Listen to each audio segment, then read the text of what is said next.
And welcome back to MD Global Muscle here at the On the Rise Media Studio with me, your host, Giles Thomas. And we're joined all the way from Dubai by co-host for the day, Billy Garnon. Yay! Hey. What's good? What's going on? How's everybody doing? Well, Billy, I'm great, mate. What's all this new setup? You're looking all very professional now. What's going on? Yeah, I got inspired by you a couple of weeks back. You know, you look very fancy in that nice, beautiful studio. I got inspired, man. I'd say so. We're gonna try and jump on this podcast bandwagon, see where it goes. Nice. Well, I've got headphones and you haven't, so there. I would just do that. Yeah, I kind of do. Oh, oh shit. Kind of do. Yes. Best of the best, man. Yeah. So no, because you're doing your own podcast, aren't you? Yeah, yeah. It's kind of like not necessarily fully about bodybuilding, but like it's from bodybuilders. So kind of like, you know, the anti-social social club. So it's kind of along those lines, anti-bodybuilding bodybuilding club. So we'll get bodybuilders on, physique competitors, but we talk about random stuff. Okay. And then maybe like a minute or two of bodybuilding. Where are you doing? What you came from? Where'd you compete? And then that's it. And then we just play games and, you know, if anything, it's more like a talk show than a bodybuilding show. So it's cool, man. It's cool. We got a few good guests coming up. Tavi Castro, nice. Flex is in the line. Everybody that you could probably talk to and you know already. It's in the way. But it's cool, man. It's good. Nice. No, well, all the best with it, mate. But yeah, fantastic. That's good. Like I said, we've all been so restricted what we can do. I mean, I thank God I got this studio. That's all I can say. Otherwise, I'd have to go back to being a rent boy, mate.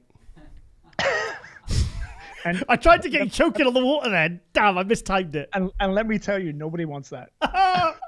Yeah, it's very true. Right, okay then, mate. Now, literally before we started filming there, I think the big news today, because we're filming this a little bit late, was Nathan D'Asha. What was your feelings on when you saw that video, mate? Dude, what about that, man? I know. Are we allowed to curse in this show? Yeah. No? That was fucked up. I know. Like, how crazy was that? I know. Did you see like 5 seconds into it where the police officer kneed him in the midsection? Do you know what? I've watched it several times, but I haven't. The bit I saw was when it looked like they were either kicking him or trying to spread his legs so they could restrain him. I've got to go and watch it a few more times. So like 2 seconds. I watched it over and over and over again. Like 2 seconds in, the two police officers from the back one kicked his left leg, the other kicked his right leg whilst he was standing. What? And about 4 to 5 seconds in, there was 3 police officers facing them. The one in the middle wearing his mask, legit UFC kneed him. Why though? Why did they do that? Dude, what is going on? Like kneed him in the midsection until he had to double over. And then once he was doubled over, like 2 or 3 cops came running towards him. And then it was just, I mean, I have no idea what happened. I think Nathan said there was a taser involved. I think he said there was something else involved. I've heard reports from people in the UK saying one of the members got a baton over the face. It's gone crazy. I have no idea what's happening. Like, what was it? Because of his gym was open? Yeah. It's all been documented on his Instagram. And I had him and Andreas Mitchell from Zone Gym, who's kind of been doing the same in the South. So I got them both on a few months ago on Global Muscle to try and find out what the hell was going on, because they were just trying to keep their gym open, but obviously the gyms are shut. So this is where the conflict has come in, you know? Right. But it's crazy that it goes to the point where Nathan D'Asha has to stand outside his gym, get mauled by, I don't know, say 10? Yeah, I don't know. It was about 10. 10 police officers driven in the midsection with a right knee, like it was some fucking Dana White UFC match in the middle of the gym, outside his gym, dude. Yeah. With a camera watching. Like, if that doesn't scream lawsuit, I mean, I don't know what does. And you don't kick a man when he's down, especially when there's 10 of you. No, Nathan's a big dude. What's Nathan? 230, 250 off season. I have no idea. He's like probably like 260, 270 more like. Right. But still, when the guy's cuffed and there's 10 police, he ain't doing nothing. Exactly. You know? Right. He's a big dude when he's got his hands together and he's ready to throw down. But when he's on his feet handcuffed and got 4 police officers holding both sides of him, it's like, what's he going to do? Yeah. Like he's a bodybuilder. He's 260. He can't even run far. Yeah. Right? Do you know what I mean? He's not going to run away. Do you know what? He'll blow out. There was a situation. I won't mention the guy's name, but there was a situation I was witness to many, many years ago where a very large off-season bodybuilder a situation got volatile. There was, I think, 4 police in attendance, and he kind of lunged forward and something basically, but he wasn't cuffed.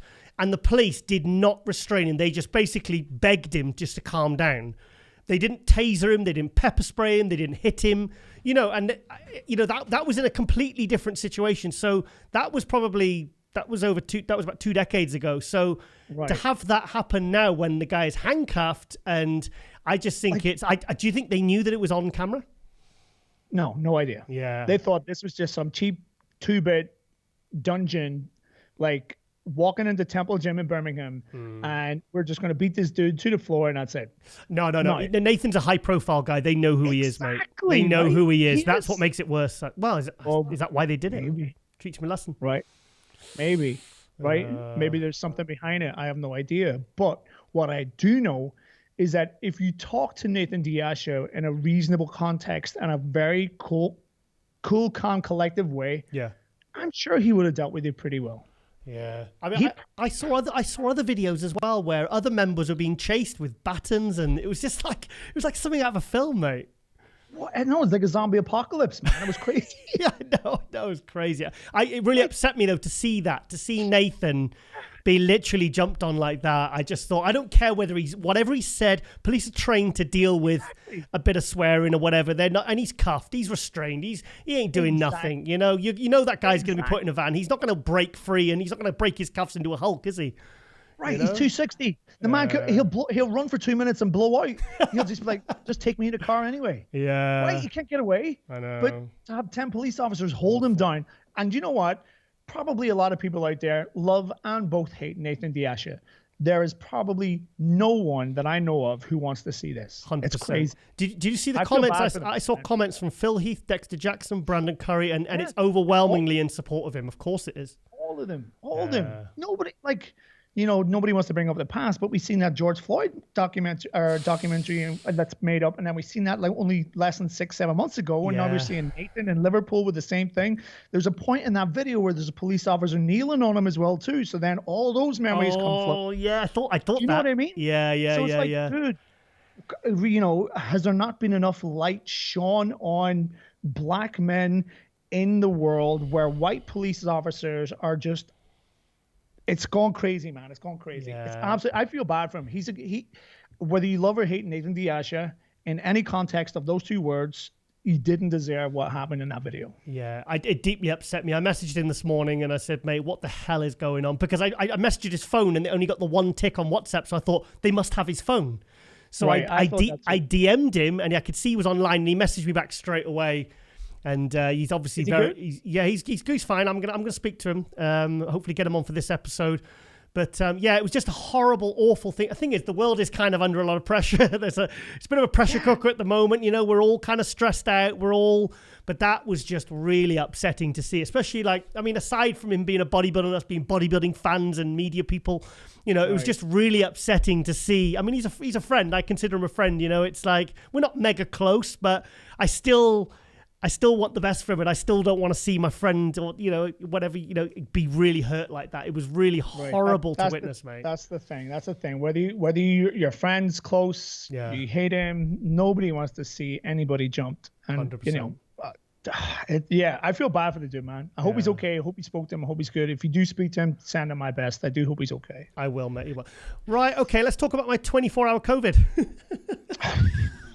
Let's to give some context, we were supposed to film this on Monday, and Monday, mate, I couldn't even pick up my phone. I was so no, seriously, I had to get Lauren to message you and another guest I had lined up, mate. I was delirious in bed. My whole body was in agony, all muscle pain. I was in and out of I wouldn't even say sleep. It was more like consciousness. I was burning up, then I was freezing cold. And then the next morning, I woke up and I kind of pulled myself around and I was all drenched in sweat, did my cardio, and I felt absolutely fine. What is that all about? I have no idea. What is this COVID craziness that's going on? Serious question now. Do you think I'm Superman? Yeah. Maybe. Yeah, maybe. I mean, you look more like a Green Lantern type guy, but you're definitely within that superhero context. Hang on, Green Lantern's a good looking Green Lantern. Ryan Reynolds, I'll take that. See, yeah, I'll take no, you that. really don't. And that's why we're laughing. That's why the geeks in the room are laughing. Yeah, fans are like, my body fans are like, what the hell are they talking about? Yeah, no. No, man, but Lauren sent me a beautiful message apologizing profusely. So I'm glad you have Ride or Die chick at your side, man, because she definitely took the reins. Yeah. And she sent me a wonderful message, both by voice and text. Nice. So I was very appreciative. But she pretty much told me you were on your deathbed. Yeah. You had about 24 hours to live, and that was it. I honestly thought, man, that's me out for 4 or 5 days at least. Oh my God, I've got so much on at the moment. You know, I've got a lot of work to do. I thought, oh no, I felt so helpless. It was horrible feeling. Right. When we flew back to Dubai, my wife Terry, she got COVID. So when we flew back, we got an automatic COVID test at the airport. She tested positive. I tested negative. Yeah. Don't ask me how that happened. So whenever she came in, like 2 days in, she was fine. She was like, I'm okay. Days three through 5, 6, gone. Slept 18 hours a day. Yeah. Didn't eat. Was barely awake. Yeah. I had to go to work because she had to work from a laptop. But she had a quarantine for 10 days. There's so many symptoms or things that you could have or should have, or like you were on your deathbed. Well, I couldn't eat. I had a headache. I was nauseous. My body was in agony. I was hot, then cold. I was burning up, then like I was shivering. What else did you just say? I couldn't stay awake. I was just in and out of sleep. I was just the whole 24 hours was a bit of a blur, to be honest. Was it the same for your wife? Like, oh man, insane. Like she barely has flashes of like how much she slept. Did she sleep? How long did I sleep? Like all these things were all like bunching through. It's madness. I have no idea. But listen, glad you're alive. Yep, I'm definitely alive. This is not CGI. Great that the show continues on as ever. That's the all show that matters. Must go on. Yep. They would have just replaced me with, if I'd have died, they'd just replaced me with a CGI character, because that's what Callie would have been working on. Or a Kermit with a voice. With a what? Kermit corpse. Yeah. Right. So, I actually thought Lauren was going to jump in on this. I thought you would have passed the reins over, and we would have just had never over my dead body. 60-minute segment on our bikini girls and how they're doing, and then obviously with Janet and taking over Isa and Angelica. I was like, oh my God, this is gonna be great. And then I got you. Oh, sorry about that. You actually sound disappointed.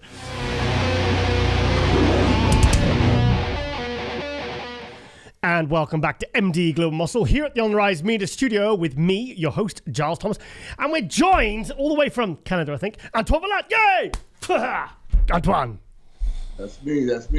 How's it going, guys? I'm really good, mate. Really good. Like we haven't spoken since. It was actually since with your coach in your hotel room just after you'd won the Cali Pro.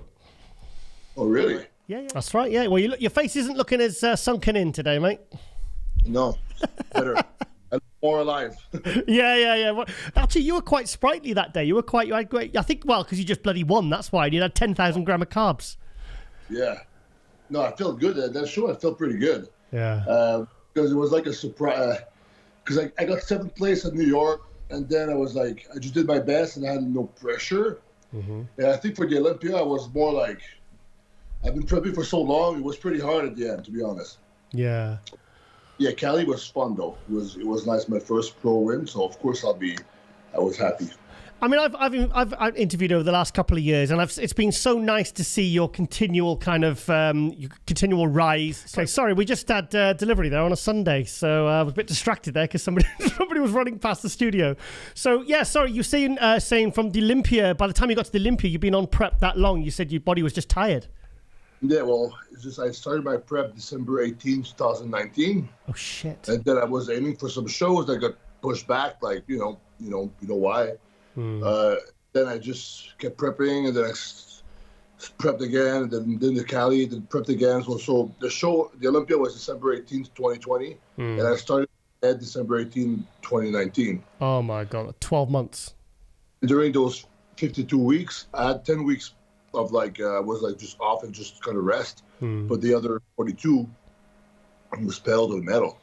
Yeah. So I mean, have you been obviously been getting a good rest since the Olympia, I assume? Oh yeah. I've taken it more easy. I ate some good amount of food there. I'm already 300 pounds. Yeah, so it's...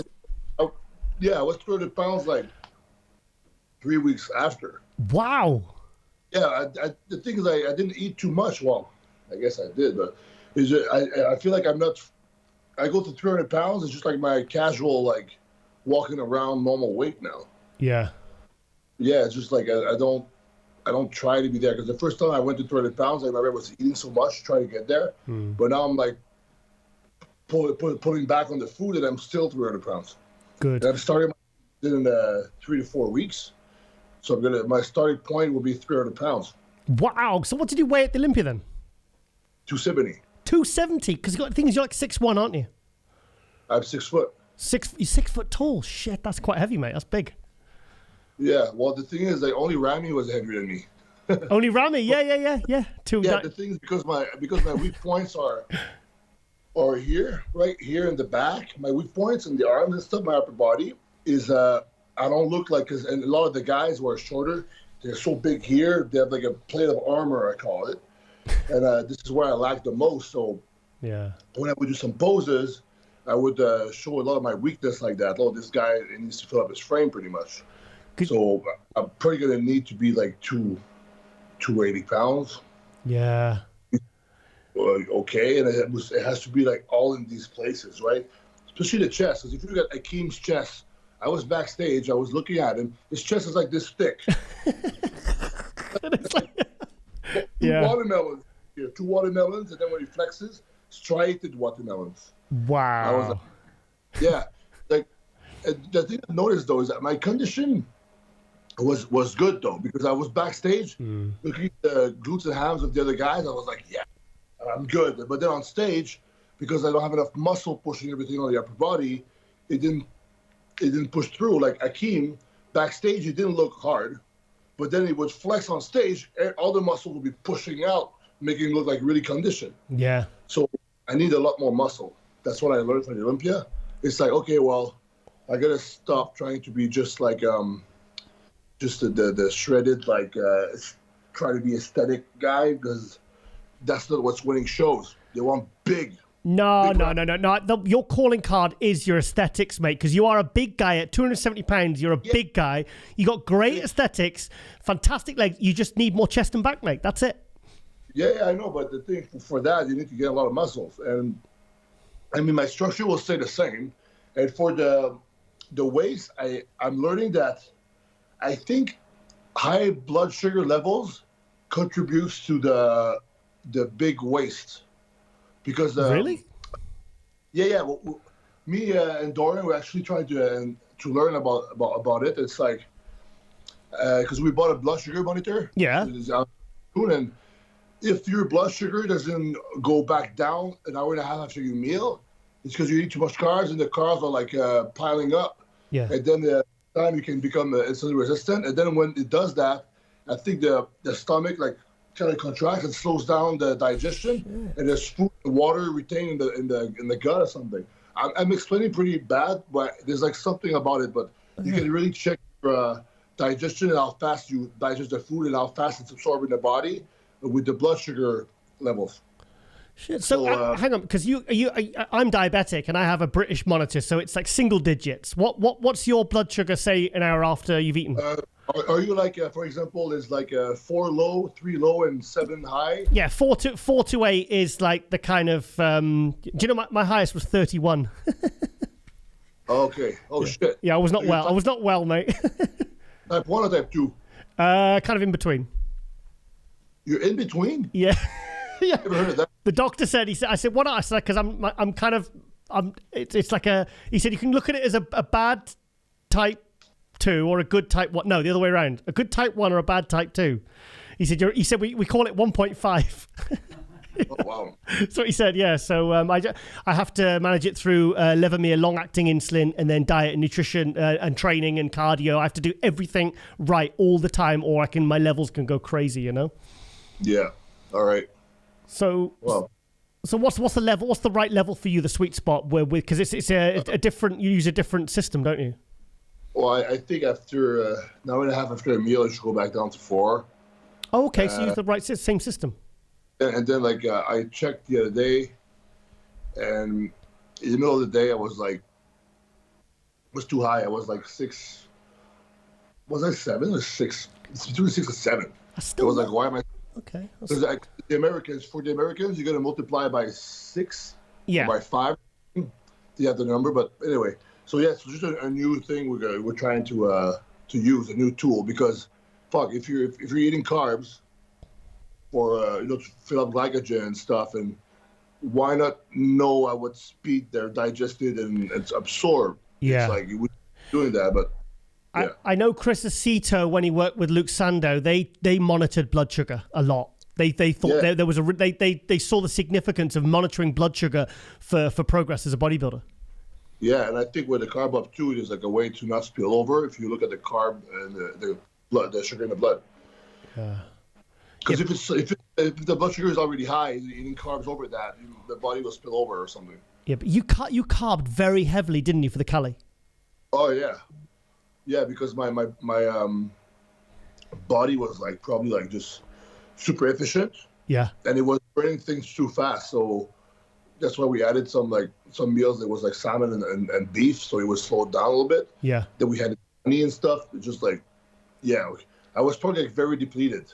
Yeah. Like, or in New York, because I ate you heard the story. I ate so many carbs there. Do you know what the best I saw you though with it after that training session with Milos when he did chest? Was it chest you did with him? You looked absolutely phenomenal. I think that's the best gym video I've ever seen of you posing. Yeah, I was at 275. Yeah, you looked awesome. Looked awesome, mate. 75. Yeah, it was pretty. Yeah, it was a good workout. Good. Yeah. So, I mean, 2020 though, you must be happy. I know you got 14th out of 16th Olympia, but at the end of the day, it was still your first Olympia. You got your first pro win. Are you happy with how last year went? Yeah, I mean, I did my best, so I can't complain. Yeah, that's a good attitude. Good attitude to have that. I would only complain, and I would do that to myself if I didn't do my best. Yeah. I would be like, I've done better. But seriously, I don't think I could have done anything more. I was working pretty hard there. Good. So next time I'll do the same, but maybe smarter, and with more rest and more strategy choosing the shows, because I don't want to fucking prep for a year. Full year, man. God, like I said, Luke Sandow did that, and he because when he did the 2019 Olympia, I think he'd been on prep for basically about a year. I mean, that's brutal on the body, mate. Oh, it's like, and the mental too. It's like, yeah, I'm strong mentally, but at some point you're like, at the end I was feeling I was like a little bit crazy, to be honest. Yeah. So what was it like? What was it like doing your first Olympia? I mean, given everything you've been through over the last few years, it must have been such a great feeling to be in your first Olympia. And also, you didn't go through on points. You got through on a pro win. Yeah, it was great because this one was there was Phil Heath, there was Dexter, there was like a Big Ramy, there was Mercury. So if you compare this one to the one last year, this one was way more fun to compete in. Yes. Right? Yeah. There was the people was there, like there was a lot of top guys, so it was pretty stacked, and it was a great experience for sure. And backstage is the best backstage pump-up room I've ever seen in my life. I was like, wow, this is our pump-up room? And I'm used to like shows with like the Cali Pro. There was like nothing. It was like you bring your own bands. Like I was using little bands and push-ups on the stairs. Yeah. If you go to the Olympia, there's like a whole gym with the best lighting ever with mirrors. Like everybody looked like Mr. Olympia posing in that mirror. What was that lighting at the top of the stairs where everyone was doing videos? It was like an overhead light, and as Akeem did it, I saw Ramy doing stuff up there. I think everyone was just having videos. I think it was right before you go onto the stage. The mirror shots. No, there was I think right before the curtain as you walk on stage, up some steps. There was some really good overhead lighting. Everyone was being filmed. Everyone was filming themselves up there. I don't know. Oh, you missed a trick there, mate. Missed that part. Yeah, you missed that part. Oh, wow. So what's the plans next then for 2021, mate? Well, the plan right now is just was to get healthy and stuff, and then I'm gonna start gaining muscles. Well, I'm also already bigger than before. I'm already training hard with my coach, Dorian Hamilton, and Big Mike Van Wyck for the training. Okay. So the training is going very well, but the goal as far as shows go is I'm going to do the latest ones possible. Okay. So if, for example, there's a show in like September, or August, late August. I would do those. I think Toronto Pro is late August. I'm not sure. Shows have been moved around, so I want to choose the latest ones because those ones are sure to be less postponed or canceled. Yeah. And yeah, then the Olympia will also be in December, I heard. Okay, you heard that. You heard that. Did I? Was I supposed to say that? I don't know. But I think it's been moved. But don't. I didn't hear it for anybody. I'm just guessing. Hang on though, but we're hearing like strong rumors that the Arnold is being pushed back to September. Athleticon might potentially be in October. They're not going to put the Olympia like a week after the Arnold or a week before Athleticon. So it's going to have to be December again. December, and I heard about the Athleticon, different things too. But you know what? That's why I want to do later shows because we don't know what's going to happen. Yeah. Like here, like there's a new strain of COVID. You got to wear a double mask. Yeah. Like a double mask. Really? Like a double mask. I saw a meme this morning, and someone said about somebody had 6 masks on. I thought I didn't really understand what it meant. Was that what it meant? You got to wear 2 masks now. I heard people here in Canada they got to wear 2 masks. You got to wear a mask. I'm like, what is this? Oh no! It's like when somebody wears 2 condoms over one another. It doesn't do anything more, no? No, doesn't. What about the old anal swab? You going for that, mate? You going for the anal swab or? A what? Oh, it must be a British thing. Yeah. Is it a British thing? Yeah, we got. But apparently the test now you got to get a swab up your ass. Oh yeah, in China I heard that. In China, yeah, you like that? Yeah. I mean, the first in the queue for that one, mate. Yeah, you're all red. You're all shy and excited about the anal probe test. Yeah. Well, it's more effective, so. Right now, live. You're not supposed to talk about that. Yeah. Oh shit. Yeah. So, also, I saw you've been doing a little bit of writing, mate, on your Instagram. Tell us about that. Oh, the writing? Yeah, I like that. Yeah. I like it. It's good. Oh yeah, the reflections. I'm actually writing a book. I want to do because in the 12 Steps meetings and recovery and stuff, we always have these books where it's one reflection a day, and then it's one little page you read a day. And I was like, I want to make my own one day. Then at some point, I started writing daily reflections, and I would just share it on my Instagram. Yeah. And I was like, wait a minute, I'm actually doing what I wanted to do. So now I'm saving all those aside, and when I'm gonna have 365 of them, I'm gonna just print a book. And so do my own daily reflections. So all the ones that you see on Instagram will be like in a book that you can buy and stuff. But it's a long-term project because writing is pretty hard. And with that, I gotta find 365 different ideas, right? Yeah. It's not like you get a flow, you write a whole story, and then you know where you're going. It's like I gotta sit down, think of something, write, and then I gotta sit down, think of something else, and write. But what I'm actually doing is that I'm using my other books, and then I'm going to read the daily reflection of one of the book. And then sometimes one word will give me an idea of what to think about, and I'm going to write about it. And I'm doing that because I know people love these things. Yeah. And for me, it's a way of expressing what I've learned myself, and it's just good. I think it just feels good to when I write one and it's completed and. I can see that some people it helps some people. They get good feedback from it. So yeah, and my mom helps correct some of the mistakes, and because she was a teacher, she's not a principal. She retired, but yeah. And I also writing ebooks. I'm starting writing ebooks again, so I'm gonna have a few because it's like passive income. So people will get a really cool ebook that I'm gonna write, and I'm putting a lot of time into it, and it's not like some shitty Kai Green, fucking the 3 cents of 12. His ebooks are shit. No wonder they're $1. Sorry, Kai Green. Be better. Jesus Christ, I bought your ebooks. I was like, what is this? He's talking about the story, about something in the fucking somewhere being somewhere with he's all being weird and shit. I'm like, what? And then he's the most basic back program. Oh God. I'm like, okay. Come on, Kai Green. I mean, take this as constructive criticism, okay?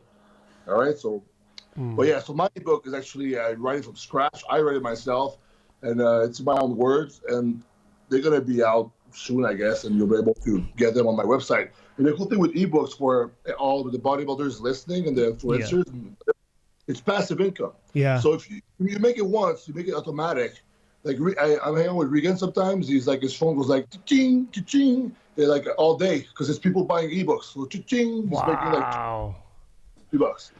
So yeah, we should all make. If you have a good amount of followers, you should make ebooks because these followers, if they're following you, they want to know what you're doing. Yeah. And if you have a program, and then they buy it once, and if you put a lot of time and effort, they're gonna buy it again. Like for example, Kai Greens again. But John Meadows' programs, I was like on that shit before. Oh wow! So I'm writing those, and I'm writing also my reflections. That's what I'm doing. But going back to the reflections, but knowing your journey of where you've come from, you know, and your troubles over the last few years, and that you are a success story, and that is really going to inspire and help people that are at where you were a few years ago. That's really going to help you because you are like a success story. You know, you've won pro shows, you're at the Olympia, you know, and you've gone from there to there. You know, that's really going to help people, mate. That's, I mean, money aside, that's something that's really, you're giving value to the world there, mate. Yeah.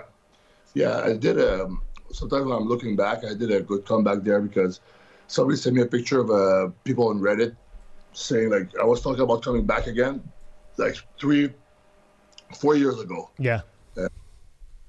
People were saying like, oh, yeah, he's saying that, but I'm sorry, but I don't think he's going to make it. It's too late.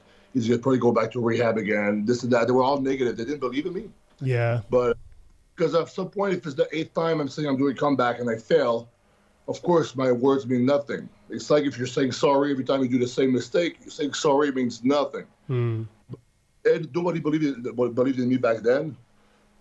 Even some of my friends like Frank McGrath, even my sponsor Aaron, even Dorian, they were all like, oh shit, we don't know if he's going to be able to come back. But one person who did believe it, I did. Yeah. I believe. But the bottom of my heart, I knew, like, even when I fucked up, I knew it was temporary. I just didn't know what to do yet. Like, I wasn't there yet. But in my head, it's like, I know that's not my purpose. Yeah. But it was so fucking hard to stop the fucking freight train of, like, addiction and stuff. That was, like, the obsession. But once I did, you know, then I slowly, like, went to a place that I'm happy now. And I kicked it. I got it. Yeah. But at first, it's like nobody really believed, but I did. So that's the most important thing. People can say whatever the fuck they want. But if you know in your heart, you believe that's what you want and that you will, it will happen. Only if you fucking do the right thing. Because sometimes, I'm going to do it, I can, but you're not seeking help because of your ego. Yeah. That's not going to, you're going to be like, okay, I'm a piece of shit. I'm not strong right now. I'm not strong, but what can I do? Get the help. And then you'll be stronger. You'll learn shit. And then you get the support. But if you just say that you're going to stop, even if you believe it, and you do nothing, it's not going to work. You got to really believe it, but then you have to be willing to do whatever it takes. I remember when we spoke before. I think it was a couple of interviews ago on Global Muscle, and you told me about the point where you actually hit rock bottom, and you said that was the turning point. That was the bit that actually was like, right, okay, I needed to get to that point to then kind of, you know, to take action and to do something about it. Yeah, I've had a bunch of those. Oh, okay. Okay. A bunch of those. I hit then you're like, shit. Yeah. And then you think this is the lowest, and then you get better, then you back out again, then you get to another type of a lower one. Another new low. Yeah. I did a bunch of them. It was horrible. Yeah. But I'm a hard learner.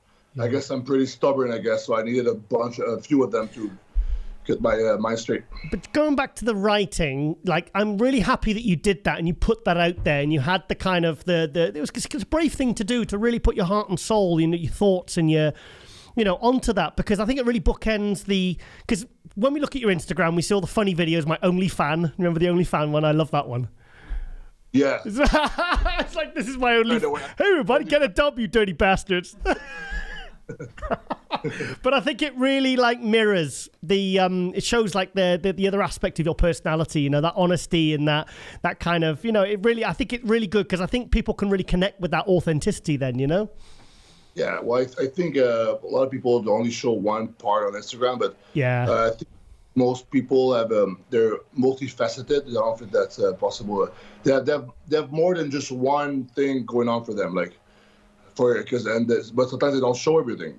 For example, what can I say? Like if you see like The Rock, for example, what he's portraying on Instagram, actions like superhero, is just like the shape, motivation. But there's probably sides of him that we don't know about that are part of him. But so I like to show most of my parts. Yeah. You know, on the Instagram and stuff because don't show us all your parts, please, mate. I don't want to see that. I don't want to see all your parts on Instagram. Parts, I keep them private. Okay? Yeah, please. It's a family show. He's wear a Speedo, you know? Yeah. No, well, I just, I'm really, really happy that, like I said, it's nice to see your progression. And I was excited to see you at the Olympia. I thought your condition was good. And, yeah, I'm just excited for 2021 for you, mate. Really, I think there's some shows. I'm sure there's shows even later, isn't there, to qualify for the 2020 Olympia? Whatever the later shows are. But the cool thing if Toronto is later is because it's right around the door, 30 minutes from me. Okay, just drive. And that'll be set up for peaking and stuff. No planes, nothing. So it'll be great. Yeah. So yeah, I guess we gotta end on that because I got food over there waiting for me. But yep. I want to thank you guys, MD. And I want to thank my coach, John Hamilton, and Big Mike, and HD Muscle. We've got some new supplements coming up. HDmuscle.com. Use code AV if you want. Right to wear for the best clothing. They got 3XLs now. So if you're a big guy, you got 3XLs clothing now. And Iron Bull Strength for the barbells and stuff. I even have a barbell over there. See the corner? Lovely. Where? I don't see it. Here. What's that? Oh, yeah, yeah. In the lockdown, you're going to have emergency barbells. Okay. I'll do some deadlifts in the living room. It's important. So, yeah. So make sure you check those out. IronBullStrength.com. And my Instagram is Antoine Vaillant 87. Thanks for watching. Giles, okay. I'm gonna let you go eat your chicken and rice, mate. Yeah. No, it's actually grilled cheese and hash browns and chicken and rice. Chicken and rice. Edit that in. All right, then, Antoine. Thank you so much for coming on, and I'll speak to you very soon, mate. All right, cool. Thank you, guys. Thank you. Bye-bye. And welcome back to MD Global Muscle here at the On The Rise Media Studio with me, your host, Giles Thomas. And we are joined by 1983 Mr Olympia, the Lion of Lebanon, Samir Bannout. Yay! Samir. Yeah. Hi. Hey, buddy. Hey, my first Olympia success was in '82, actually, in England. Okay, yeah, the Olympia Theatre, wasn't it? Back in Wembley. This is the first time, really, I count that I did very well at the Olympia, and that was the beginning of regaining my total confidence. So, the UK always it's a very special place to me. Yeah, you were saying before we started recording, you were saying that you said it's one of your favorite places to go in the world. Yeah, growing up back in Lebanon, I used to pick up, Muscle Fitness, back then, body, Muscle Builder, Power. And they used to get us all the British magazine. Yeah. And I was familiar mostly with American champion and British champion. So, and Britain was one of my favorite country because the first place after I competed in Verona, Italy, was England. I went to London for a vacation, and I went to train at Len Sill Gym. It's right outside London. Sorry, who's that? It's Len Sill, who was in NABA Universe back in the days. Okay. I think in the mid-60s, I think. Okay. And he's very well known. You can Google him. Okay. I'm ashamed I don't know who he is. I'm sorry. Oh, my God. I mean, Bill Pearl, the great Bill Pearl, he just posted something on Len Sill. And Len, he used to actually have the best hardcore gym in England back in the days. Wow. Guys like, who's Roy Duval? Yep, Roy Duval, yeah. Roy Duval was competed at, actually he won the Universe the same year I won in 79. Okay. But he was in a lighter class. and then he was at the 80 Olympia in Australia.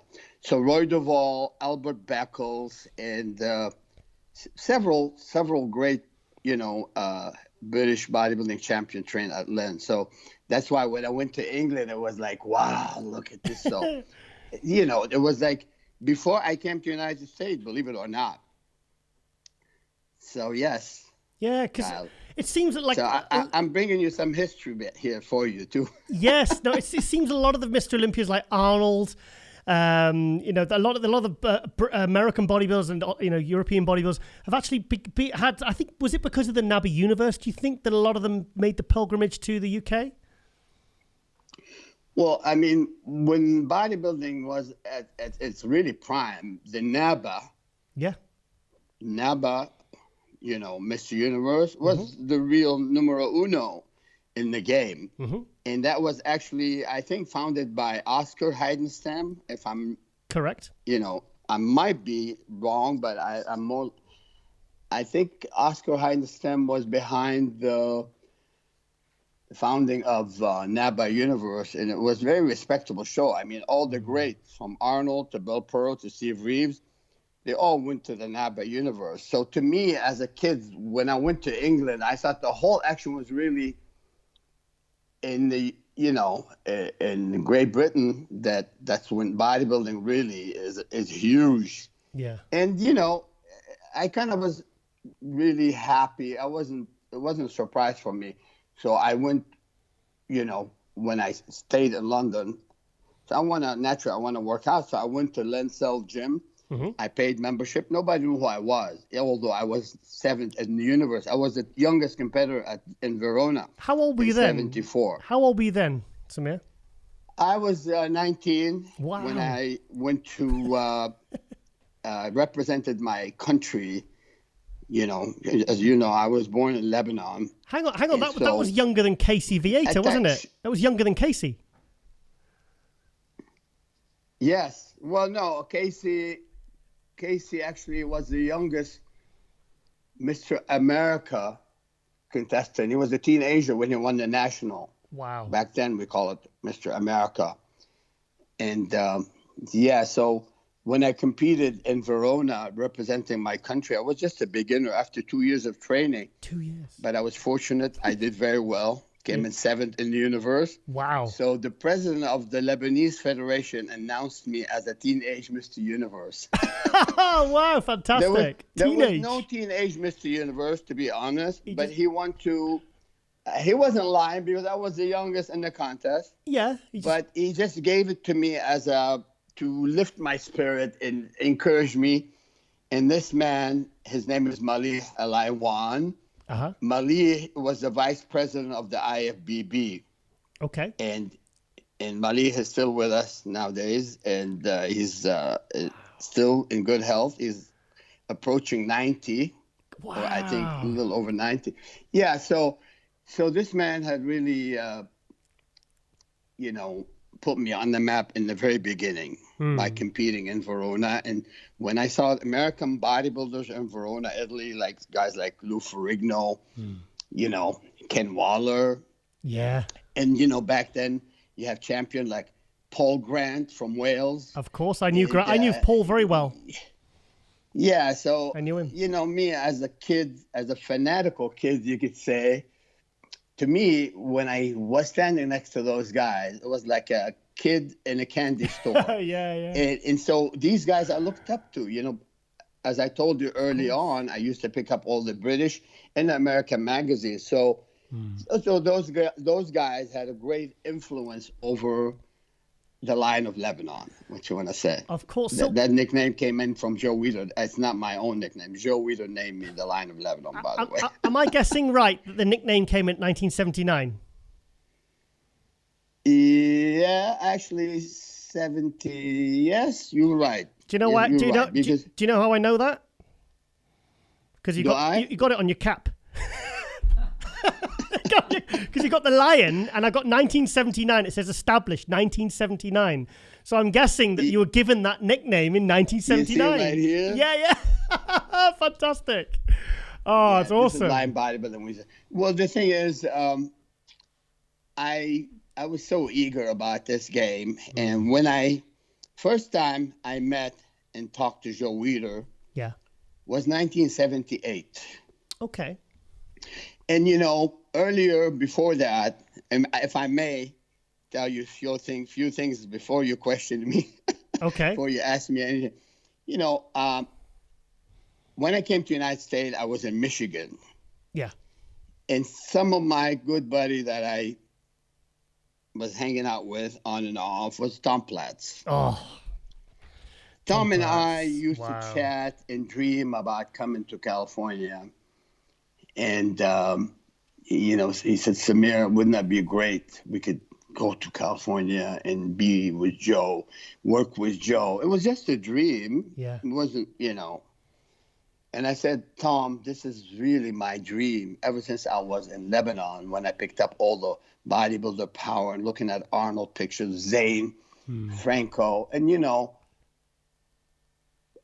it's not just me. I'm sure every bodybuilder out there kind of wanted to be associated with Joe and Ben Weider. But Joe is really, in my opinion, the godfather of bodybuilding. So, but anyway, I can ramble on and on. But anyway, in my trip to England, after training at Lensell, I made sure I went to the headquarters of, what's his name again? I said earlier, the founder, which is Oscar Heidenstam. Oscar. I went to Oscar Heidenstam head office and I met him. Oh, wow. And I went there like a yo-yo, like a dodo. I was nobody. I was nobody as a bodybuilder. But in my head, I know I was going to be somebody. And I really loved the game. And I made sure met people from the heart of the sport. Yeah. So I met Oscar. I met John Grimmick, one of the all-time greats. Wow, you met John Grimmick. I went to visit him in York, Pennsylvania. Wow. I met Steve Reeves. So, I really cared about the sport. Yeah. And I want to find out more about the history of the sport. And I was fortunate when I came out from Michigan to California, then it was not Joe Weider is smart, rest in peace. He's an intelligent man. He knows. He can talk to you, if you belong or not. Yeah. So early on, I have met Joe in Columbus, Ohio, and where I competed at the Mr. International contest. Yep.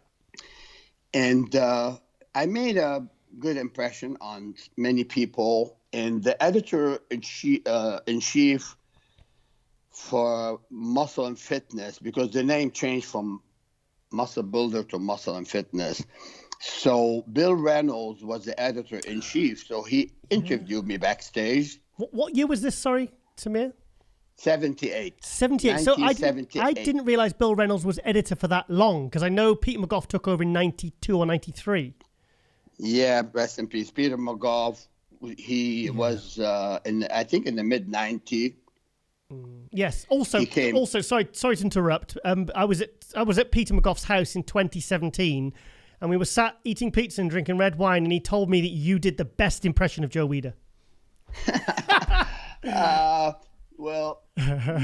think I'm, like I said earlier, I'm fanatical about the sport. I am, and I still am really, even coaching. I love this game. I love what I do. And Joe Weider, it's so funny that at time I called people and did a, what do you call it?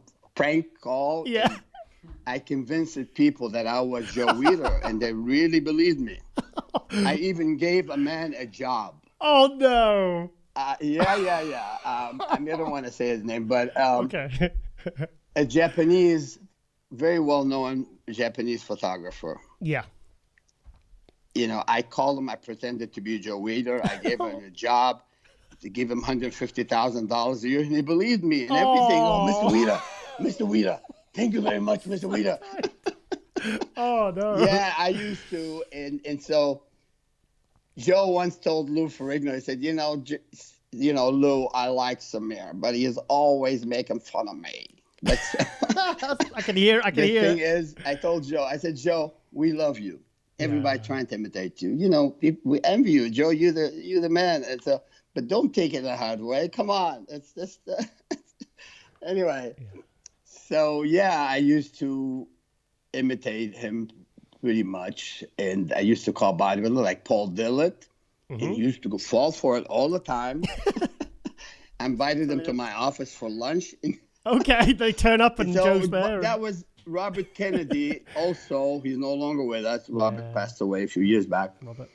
Robert put that in, I think, in Muscle Mag International, that I was the best one of imitating Joe. Yeah. You know, of course, many people tried. Arnold tried. Padilla tried. You know, Art Zeller, the photographer. You know, we laugh about it, and so, yeah. That's Samir. I'm just trying to think, because you were competing right up until the mid '90s. I mean, I can remember you being at the '91 Olympia. So what? I mean, if you started in the '60s, when did you stop competing? I'm just trying to think when it was. 90. Because you were at the night. You were in Helsinki in '92. I competed in the '90. You know, the thing is, I really love to compete, and if I tell you detail about what happened in my life, it'd be a little bit too much. But so I competed until, I think, 96. The Masters Olympia, wasn't it? Yeah. Well, I locked my wife out. Just go get it. Can do it. You know, I went out and my wife was outside and she was at the door. Okay. But she's going to call my son. Okay, she's good. But listen, I'll open the door for her. Okay, keep talking. Whenever we go. Cool.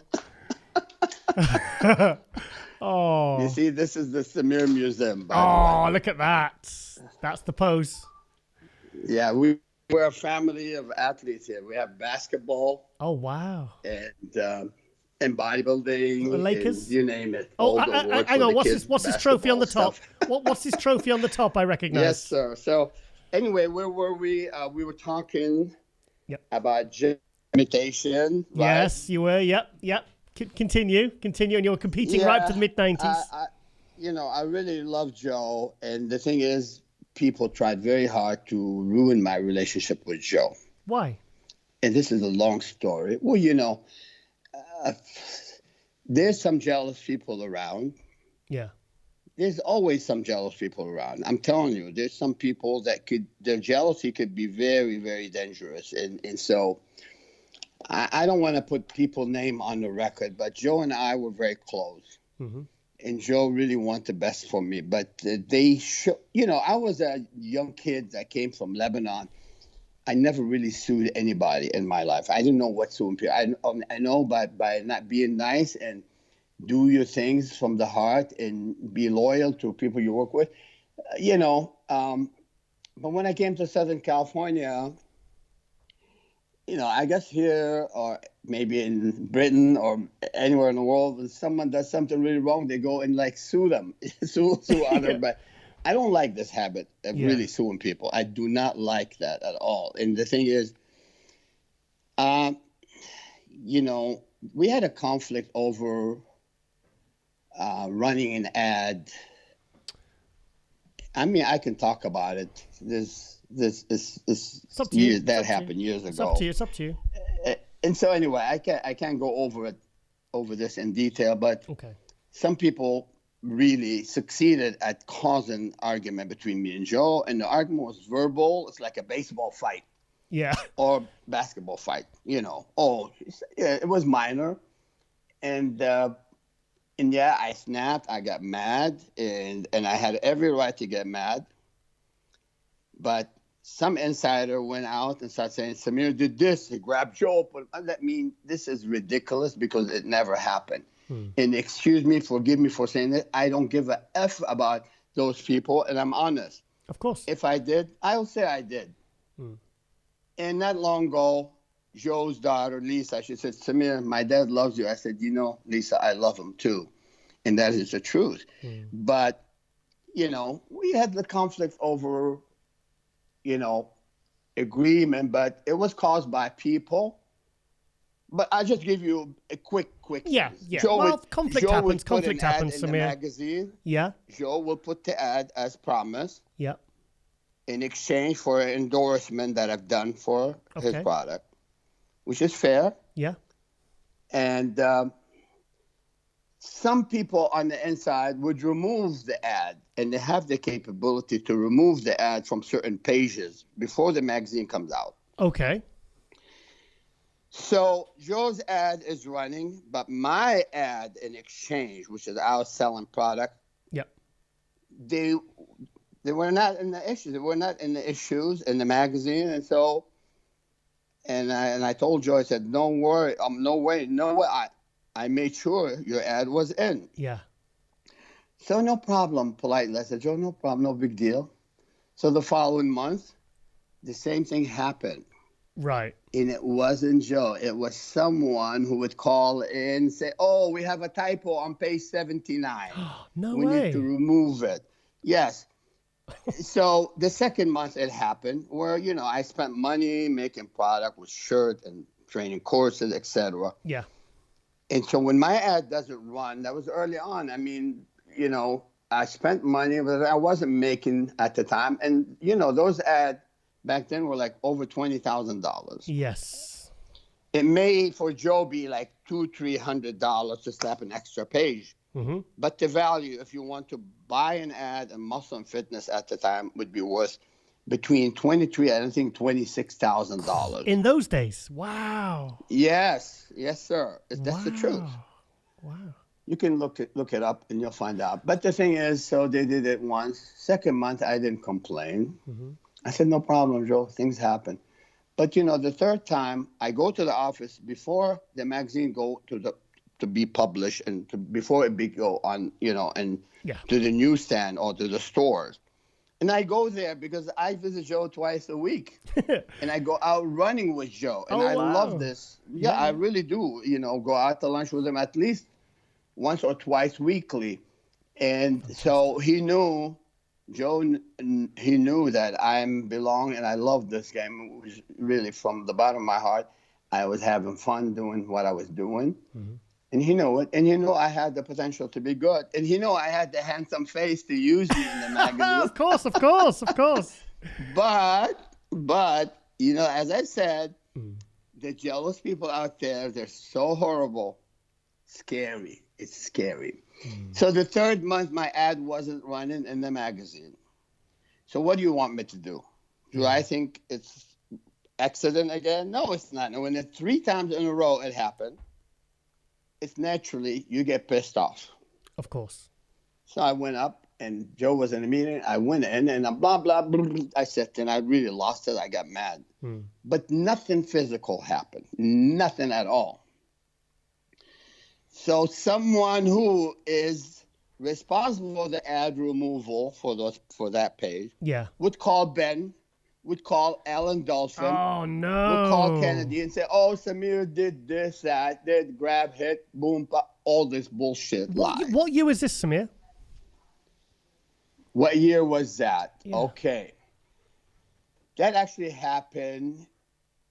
I won in 84 and 83. In 84, I was right up there. I mean, I could have easily been in the front running between me and Haney for sure, without bragging. So a lot of people felt I was heavily robbed. Can I interject, Samir? Can I interject?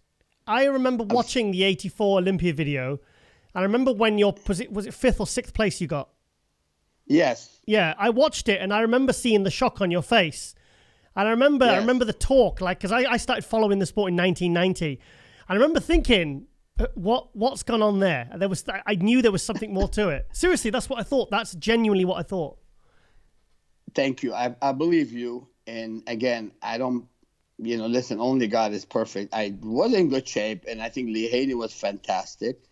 But at the very worst case scenario, it was me and Lee right up there. Yeah, that's what I thought. And Lee looked tremendous. Yeah, I love Lee. I've watched the video. I've watched the video. Seriously. I was like, what? Well, even the video, honestly, many people felt, I could have been right up there with Lee or win at times. Many said I could. And the thing is, for me, if they gave me second or third, it wouldn't be as bad. Yeah. But when this idiots give me sixth place, I know. I mean, even Stevie Wonder on the judging panel will see me as the first or second. Samir, you weren't sixth place. You were not sixth place. You were not sixth place in that show. Not a chance in hell. I mean, at the worst, I'm in the top 3. Do you think they were comparing to how you like? Because that 83 look was just like it was so good. Do you think they were comparing you to how you were the year before, or were they comparing you against the other guys in 84? What does it matter? I mean, even if I was a hair harder or more ripped, but in 84 I was a little bit bigger, but just as ripped. Okay, and really, I'm gonna tell you something that's very, very funny. In the 84, as I'm walking up to the stage, a guy waiting for me right in the front as I enter the stage, and he mocked me and said something to piss me off. What? And I'm not going to say his name right now because I forgive and forget. But the thing is, people should know these things that happen. And, I had so many bonehead out there that tried very hard to derail my drive. And so, I should have been smarter than that too and ignore that. But I never knew that this has exactly been planted like this. I mean, it's not a conspiracy theory. It's a fact. And Bob Kennedy knew that. And we know what happened, why my ads were removed. Okay? We know now exactly who did it and why. Okay. But anyway, I don't want to hold grudges. But you see, after 83, I tried many, many times to come back in top shape, and they would not allow me to win. And, Wayne DeMilia, who was part of the IFBB at the time, should be ashamed of himself because he is part of the problem, not part of the solution. Okay. They made things more complicated. Whoa, Samir is a bad boy.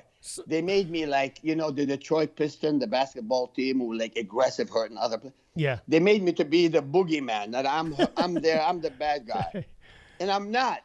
And I can assure you, I'm not. Samir, so you did the 84 and you didn't come back to the Olympia till 88. What happened in those few years? Because I remember when you came back to the 88 Olympia, I saw you on the Battle for Gold video. I can tell you quickly what happened. In 84, because somehow a very, very well-known attorney here that trained at World Gym, he said, Samir, you were this, you were that, you were robbed, and you should really, these guys are going to hurt you. They're going to continue to do this to you.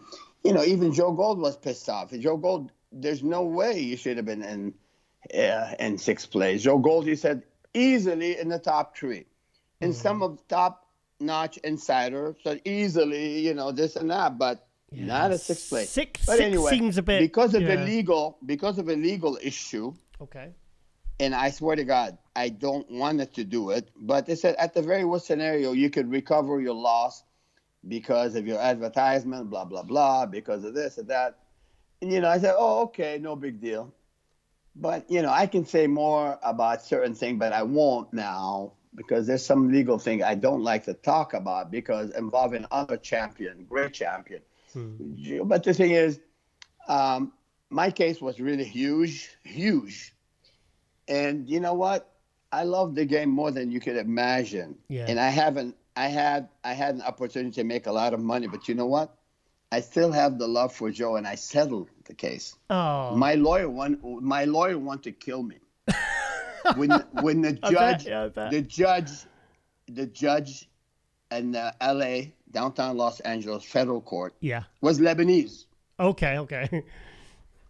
Okay. Yeah. I can say his name, but anyhow. But when the judge met with me and Joe told the judge, he said, Your Honor, I like Samir. He's a great guy. And he said, he said, look, Your Honor, look what I did for Arnold Schwarzenegger. Look what I did to Lou Ferrigno. And the judge said, Mr. Wheeler, I want to know what you're going to do for Samir. And, the judge said, Joe said, I love Samir. He said, you know what? Samir seems to really love you too, but what I would like to do is give you 1 hour alone. Okay. To discuss this matter between you all, and if you guys don't have an agreement, then the jury's gonna come down. And like, boom, war, and the federal court was like Mr. Olympia in the federal court. Any witnesses and file, and like anyhow. The thing is, I walked to the room with Joe, and it took us about 5 minutes to resolve the issue. Oh, fantastic. Okay. I'm telling you, lawyer make things worse. And I said, Joe, I want you to know something. I really do love you. I really love the game. It's not about money. I don't give a shit if there's 10, 20, whatever million. But Joe, I want to come back and compete. All I want is, please, could you pay my lawyer legal fee? Yeah. And, my lawyer wants to kill me, basically. But you see what happened? I love this game. And it's not about money. And I love the sport. And I love to be treated fairly. And I love to treat people fairly, and even more than fairly. I'm a lover, not a hater, not a troublemaker. But, the devil's out there, and there's bad people out there. Trust me. Of course. And they are within. So, not everyone smiling in your face is a good guy. Remember that. That's true. So was it at that point, was that where you kind of healed the rift with you and Joe Weider? Was it in that courtroom? Well, I went back. I said, Joe, because, I was suspended from the IFBB and I didn't compete. But Joe, right away, he pitched a nice letter for the IFBB, which is Ben, of course. And so anyway, removed suspension, and I decided to compete in '88. Yes. Did you do? Sorry, in between, you were doing other federations like WABA and was Pro World? I competed in the NABA WABA universe. Yeah. Professional Mr. World. Yeah. And I was in incredible shape, better than '83, better than '84. Okay. Which is the proof that I'm not a one-year man. I love this game. I came back training with vengeance, and I did well. And, at the competition, I beat guys like Edward Kawak, who's a NABA universe 3-4 time. Yep. Jeff King. And if you want to Google, you see the video. And my condition speak for itself. I was in shape to win the Olympia. Yeah. So for the '88 Olympia, I made a good prep, and I knew, and I announced it ahead that I would win. And honestly, I could. The thing is, we made some major mistake. My trainer partner was a doctor from Italy. Okay. And a researcher, very intelligent man, and so we tried something not dangerous, not harsh, but something different I've never done before. Last minute. Yeah, well, not last minute. The last couple months of prep. Okay. I was ready to 1 month before the Olympia. I looked incredible. Yeah. I was at my best ever. Massive. Was this training at Gold's Gym? I was training both at World and Gold Gym. Wow. Okay. And so, yes, Italian doctor was my training partner. And, I'm training. I was training like a man possessed. And I know in my heart I would take it in '88. Yeah. And a lot of people who saw me going 1 month before, I don't know. You could hear. I don't know if you have Instagram. One of my guy, he posted a video of me and Tom Platz talking in the background, saying there was no doubt in his mind or anyone's mind who would be the next Mr. Olympia in '88. The thing is, I took it too far. Why? Because something happened with my nutritional planning and my metabolism. And the thing is, I made a mistake and I paid for it, and I deserve not to win. Yeah. See? So what age were you in '88 then? What age were you in '88? In '88, I came in. Well, I'm sorry, I didn't hear the question properly. How old were you in '88 by this point? In '88, I was 30. Well, I was 27 in '83. Wow, so young. Put 5. 32. So 33. Yeah. Wow, it's crazy. Oh, you guys, like Lee Haney was winning his first Olympia at 24. And you guys were so young, It was just it's crazy compared to today, isn't it? Lee Haney and I and Arnold were the youngest. And yeah, I actually could have won in Wembley in England. I was 26. I could have. Wow.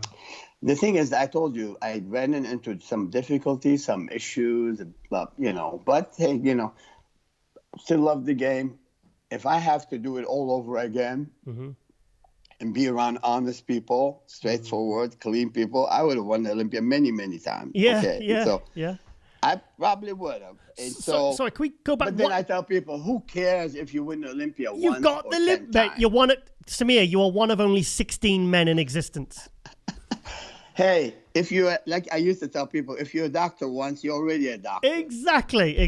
So what do you want to do? Make more money from it? Hey, you know what? Take Samir, your money, invest in your life. Samir, how many people have got a Sandow sitting on their wardrobe, on their? How many have got one that they can look at right now? Not many. In fact, I have the real Sandow, the beautiful one. And the new Sandow is not as pretty. No, because it's not even 16 men who've got a Sandow, is it? Look, I gotta show you. Yeah. This is the Sandow. Oh, look at that. Sitting here. I'll show you. This one. Wow. There's a number on it. I don't know if you can see it. I love it. Let me see the number. Okay, here. Don't drop it. Joe Weider. This is number 14. Wow. Can you see it? Yeah. Of 100. Wow. But the new Sandow, honestly, listen, the new Sandow is not pretty. Yeah. It's not pretty. They did something. You got to keep the Sandow. If you want to make it bigger as is, that's fine. Samir, that's the way they did it. They put Samir, they put the Sandow on GH, mate. This Sandow, yeah, they put it on heavy GH. Sure no, maybe they should do a Sandow with belly hanging. Like, come on. So, hey, you know what? We know bodybuilding is an art form, man. It's a performing art. If the body isn't pretty, come on, forget about it. I'm not against size. Yeah. I'm not against size. I'm against ugliness. I'm against stomach. Samir, were you 190 when you won the Olympia? 190 pounds. I was 196. Oh, 196. 196 in Munich, Germany, and I was 186 in Wembley in England. Wow, you put 10 pounds on in that year. Yeah, I mean, come on. I kept telling people Porsche versus Cadillac. Come on, it's not about the size. Yeah. So you know what I'm saying? It's like putting an Aston Martin next to monster truck. Cadillac. Come on. So I've asked this question to Frank Zane several weeks ago, and I said, were you happy, given the style and the type of and the quality of your physique, were you happy when the classic class came along in pro bodybuilding? Well, of course, I am actually happier that we have guys who actually represent beauty and art, but I'm not happy that they insist as the bigger guys deserve more money. That's not fair. Why? Because the bigger guys, if they come in really, really pretty and they have that tight midsection, I mean, I don't really, if anything, you should give the classic guys the same amount of money. You should. So have you seen the latest pictures of the Chris Bumstead who won the Classic Olympia 2 months ago? What did you think? Oh, I think Chris Bumstead looks good. I think he's smart he's winning contests. He's intelligent because he's got that shoulder to waist, good ratio, good shoulder to waist ratio, tight. And he comes into the show ready. Yep. And, he deserves it. I mean, the guy, I better look at Chris Bumstead any day than looking at those 290-pounder. I'm being honest. Yeah.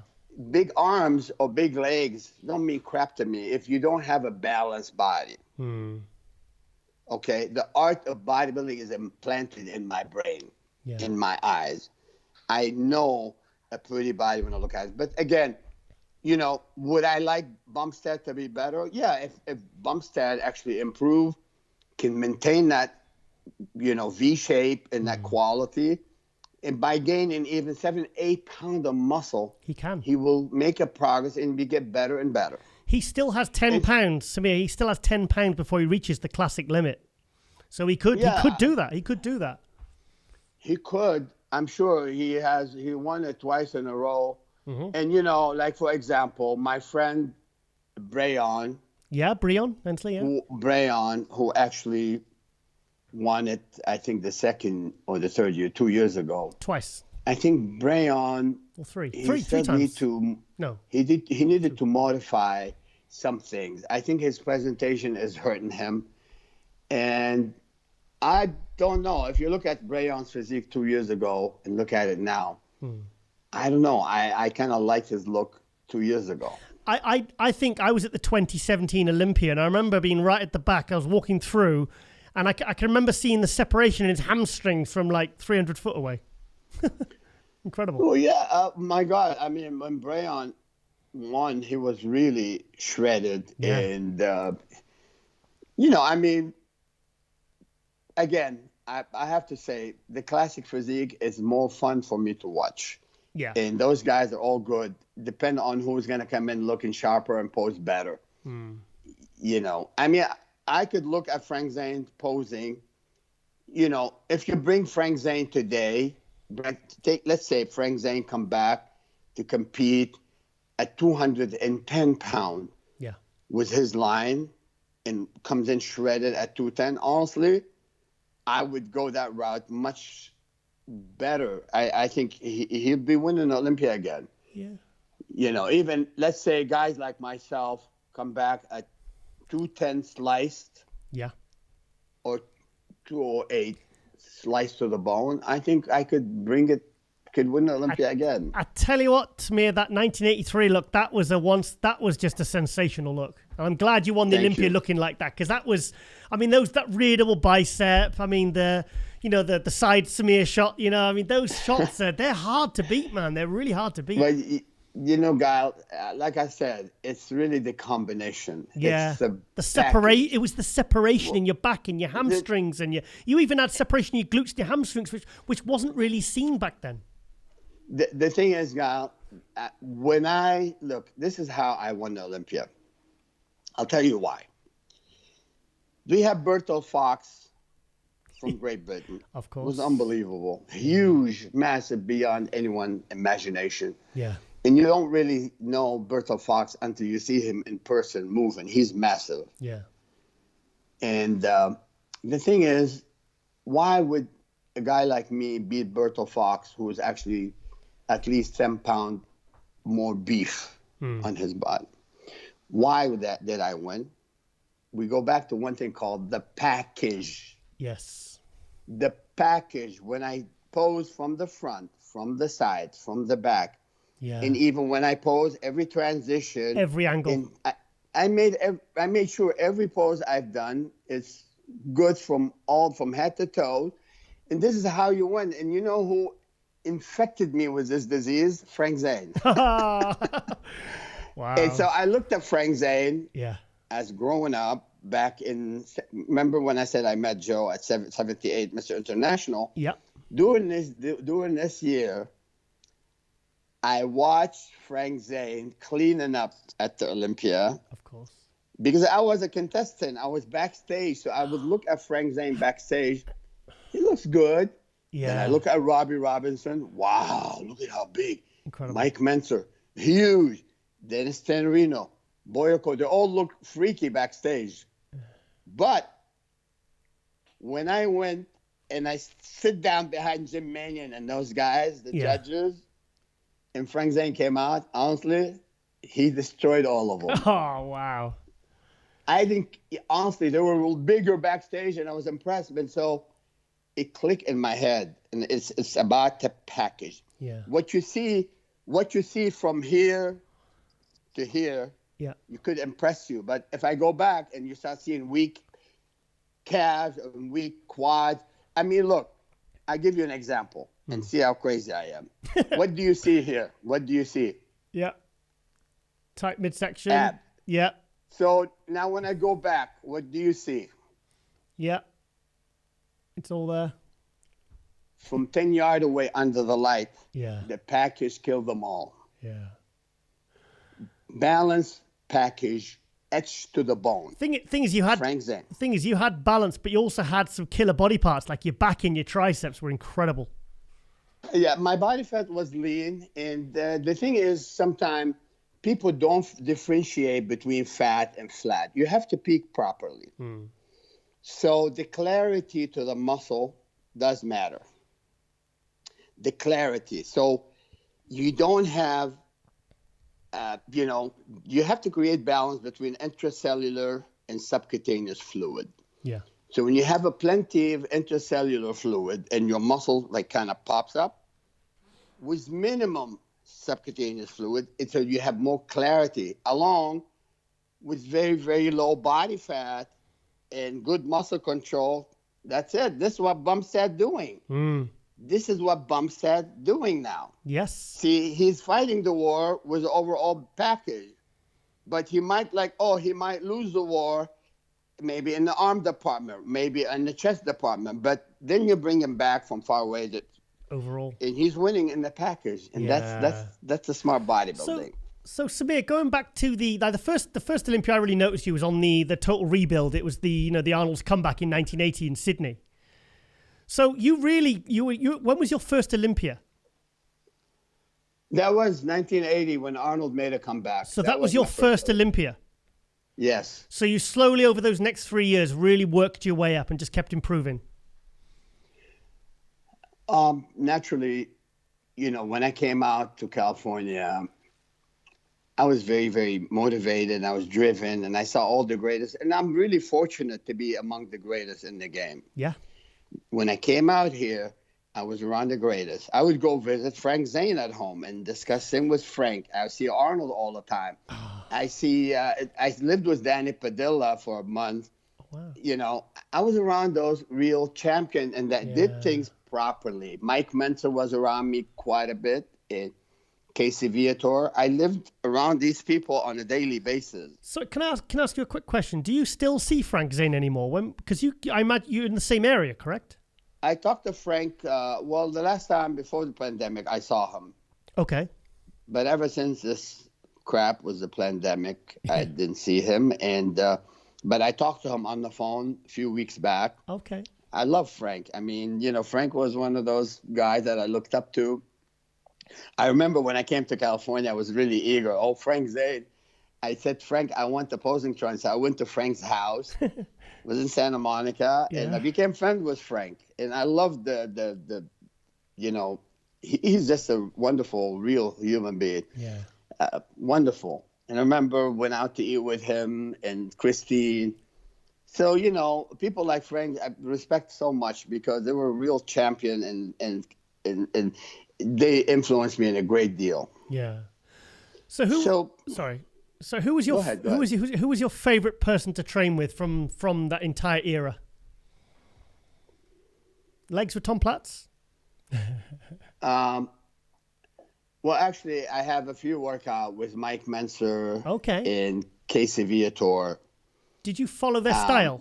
Mike Menzer, very intelligent, rest in peace. Mike was intelligent in terms of he trained and he was very passionate.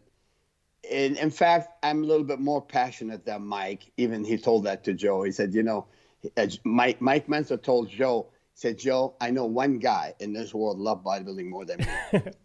And Joe Wheeler said, I know who it is. I know it's that Lebanese guy. Samir. And so, being around Mike, his mentality is really, really positive. But I feel really sad that Mike took it too hard after the 80 Olympia, and it really depressed him. And, it's sad because really Mike is one of the nicest people you'll ever meet. He's a great, great human being. And my workout with Mike, to answer your question, was very to the point, heavy, intense, insane. And the only thing that I don't do like Mike is he does finish his workout quick. I got to do at least, 10, 12 set at least. So Mike would do like 4 or 5 set, 3, 4 set. Even Dorian, who actually learned it from Mike. Yeah. And it's so funny. One time I was in Nottingham, the city of Robin Hood. I can tell you what year it was, 1994. Yeah, I believe that was the year. Yeah, and I photographed you. I bumped into Dorian. Yeah. I bumped into Dorian Yates in one of the health food store. And it was cool. Hey, Samir, how you doing? Dorian. Hey, Dorian, how you doing? So anyway, it's amazing how, things happen, and it's a small world, So before you know it, I know Mike connected with Dorian, and Dorian liked the method, or Dorian trained with high intensity. No, this kind of training does really work. If I can fly from here to London in 3 hours, why do I have to spend 12 hours on the airplane? So, it's high intensity, shorter duration. Get to the point. Why do you want to fight anyone for 12 rounds? Knock him out. Three. The thing is, with this type of training, it's fine, but I'm wasn't 100% convinced that I need to do 2-3 sets. So I was I took a little longer. I mean, my workout lasted about 45 minutes. Okay. But I have a weird concept of training. I break the rules all the time. Okay. I break the rules. Let's say sometimes the machine comes in, pec deck, you have to go like this. I want to grab it like whatever. I do my own thing, and I set my own control. I set the way I go by how I feel. Yeah. With set and reps and back training, I performed some crazy exercise. People think I'm wacko. Well, your back was pretty wacko. But you know what? Hey, if it's not broken, why fix it? Exactly. And so it was working. It was working. And that's what I tell kids. You know what? And so I'm training this guy who has unbelievable potential. His name is Roz. And let me tell you, he's incredible. And so one day, I still want to do this with the rope. I said, what for? You just did upright row. He said, I don't know. I said, no, come on, dude. Why are you trying to do so much? And I said, do it. So he was doing it with a rope, grabbing the rope and going up like that. So I grabbed the muscle. I said, you know what? Perfect. I like it. So don't listen to me always. Trial and error. Well, you have to go by how you feel. You can make your own judgment. And so I believe I'm a good designer when it comes to bodybuilding, and I know how to hit the target. The exercise mechanic is perfect. I know I could hit any angle that I want in my muscle, whether it's front, side, rear. I've done some crazy stuff that I actually removed shoulder presses from my shoulders routine. Really? I did. It's so, you know what? By listening to a guy like Frank Zane, he said, Samir, shoulder presses messed up my rotator cuff. I did several surgery. And you know what? When you put too much pressure doing the shoulder presses, over the years, man, this rotator cuff. So what I decided, I get to the point, I do front lateral, side lateral, rear delts, upright row. So I bypass the shoulder presses. Completely. Why? Well, because when you do bench press, you're activating the front shoulders. When you do a lot of movement, you still activate. So in shoulders, when you do this like that, you're actually activating the front deltoid and the triceps, and you're putting the pressure on the rotator cuff, and you're not really hitting the entire shoulder. That's my opinion. Yeah. I could be wrong, but I know I'm not wrong. I could be wrong. Anyone can say Samir's crazy. No. It works. That's the way to go. Yeah. I'm being honest. Aside from the 83 Olympia, would you say the 89 Olympia in Rimini was your best condition? Yeah, in Rimini, I got robbed. Your condition was fantastic there, mate. Sir, I have to be honest with you. I've been robbed so many times. I got used to it. But, Giles, I love this game. I kept coming back because I really love what I do, We have a bad connection. Oh, it's fine. It's fine now. On my screen. We're good. So, anyhow, in Rimini, I was in condition for sure. 100%. You're a very good condition. In the top 4, they cheated me. And I'm going to tell you, when I don't deserve to win, I'll tell you that I don't deserve top 20. I will never say I'm good when I'm not. Never. I'm not a sore loser. But I know when they cheat me, I know. I don't want to talk about it. It's not like... Let's talk about it. What was your... Would you say you were closer to Arnold or Lee Haney? I'm close to what? Were you closer to Arnold or Lee Haney? And hold on, this just keep coming out. I might have a weird ear. I don't know why these things don't sit properly in my ear. Okay. I needed the headphone like yours. It would have been better. Anyhow, say it again. What about? So were you closer to Arnold or Lee Haney? Was I close as a person? Yeah, who were you closer to? Which one? Oh, I love Lee Haney. I think Lee Haney is by far the nicest bodybuilder in the game, next to Mike Mentzer. But, Lee Haney and Mike Mentzer are the sweetest, the nicest. I would go for Lee Haney as a numero uno good man in the game. Mentzer was very nice and to the point, was sincere and good man. Frank Zane, Dickerson was a cool guy. Bill Pearl, there's a few really good men, and there's a few ego guys who's got walking around. They think they won the Olympia 100 times, and they didn't even win it once, and they walk around with it. Those guys I have no respect for. Yeah. I mean, look at Lee Haney. He acts like he never won anything. Yeah. What's wrong with that? What's wrong with that? It's like you need to be humble. You need to be a human. You're not better than anyone. You're better as muscle, but you're not better than anyone. You gotta be cool. You gotta be humble and sweet. What was your opinion on if you've seen it, the Joe Weider Bigger movie? Did you see that? Forgive me one more time. Repeat. Okay. Did you see the Joe Weider Bigger movie? Yes. What did you think? I think that, the producer of the movie picked me to take a big part. Okay. Because I was talking like Joe at time, and I was saying things from the heart, and he knew the producer is sharp. The thing is, because what happened between Joe and I legally, which is a stupid thing, I don't even should be talking about it. But the thing is, the movie overall was good, but it could be better. In what way? Could be better. It's like, some of the scene looks a little robotic, and I like it when things come out naturally, I'd like to say I'm like Robert De Niro. Give me one take and I'll get it done. Right. Sometimes you pick the right people, but sometimes you pick the wrong people for the roles. Speaking about that, you remember the movie Scarface? Yep. Say hello to my little friend.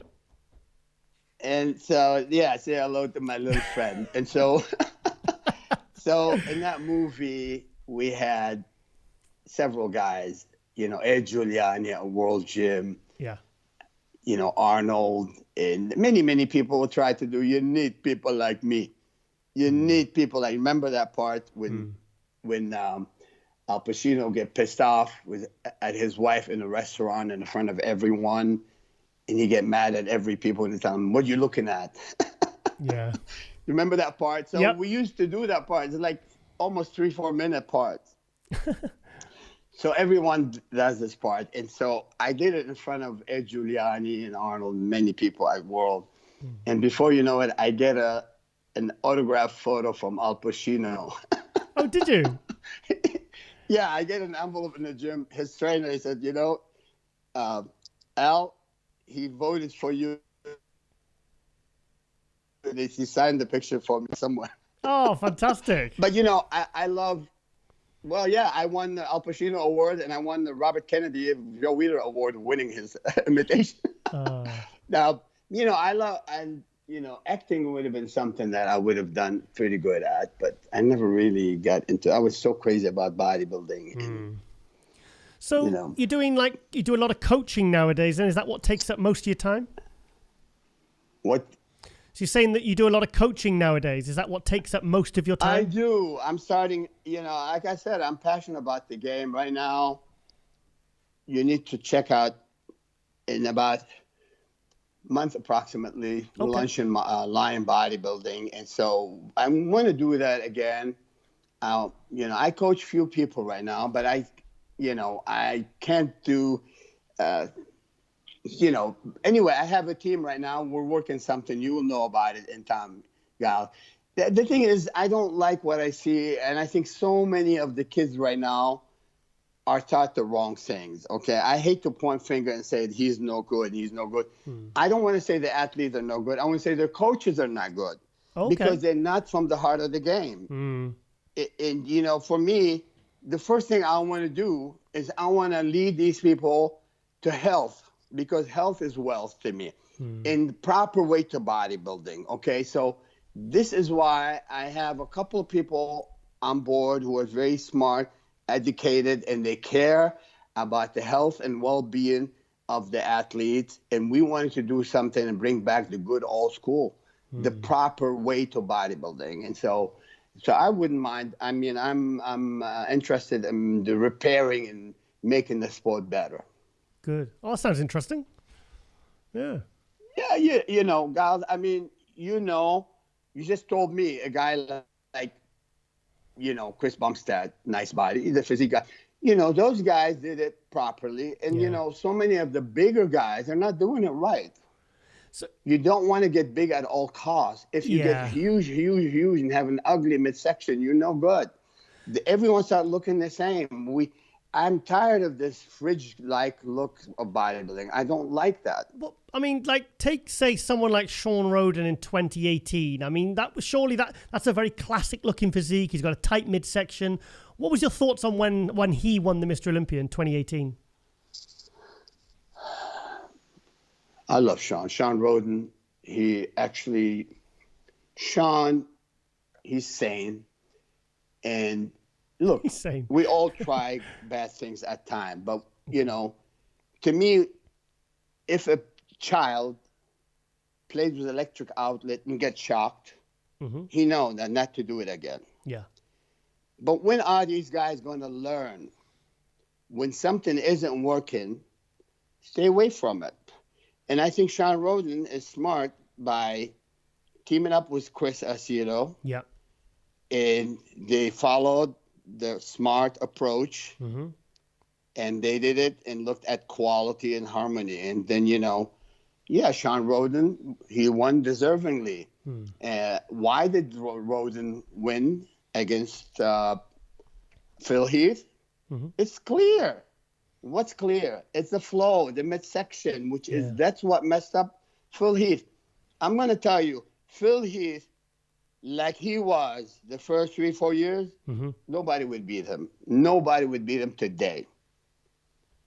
But so that tells you, when you follow the wrong approach, you cut your career short and your body get ruined.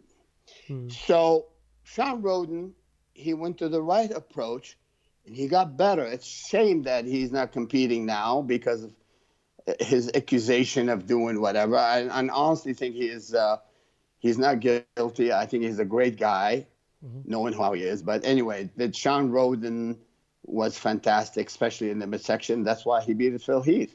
Now, did he beat Phil Heath in all the body part department? No. And I'm being honest. And I'm very close friend with Sean Roden, not with Phil. But again, Phil, the gift, had the greatest body. If he comes in wasted, he's unbeatable.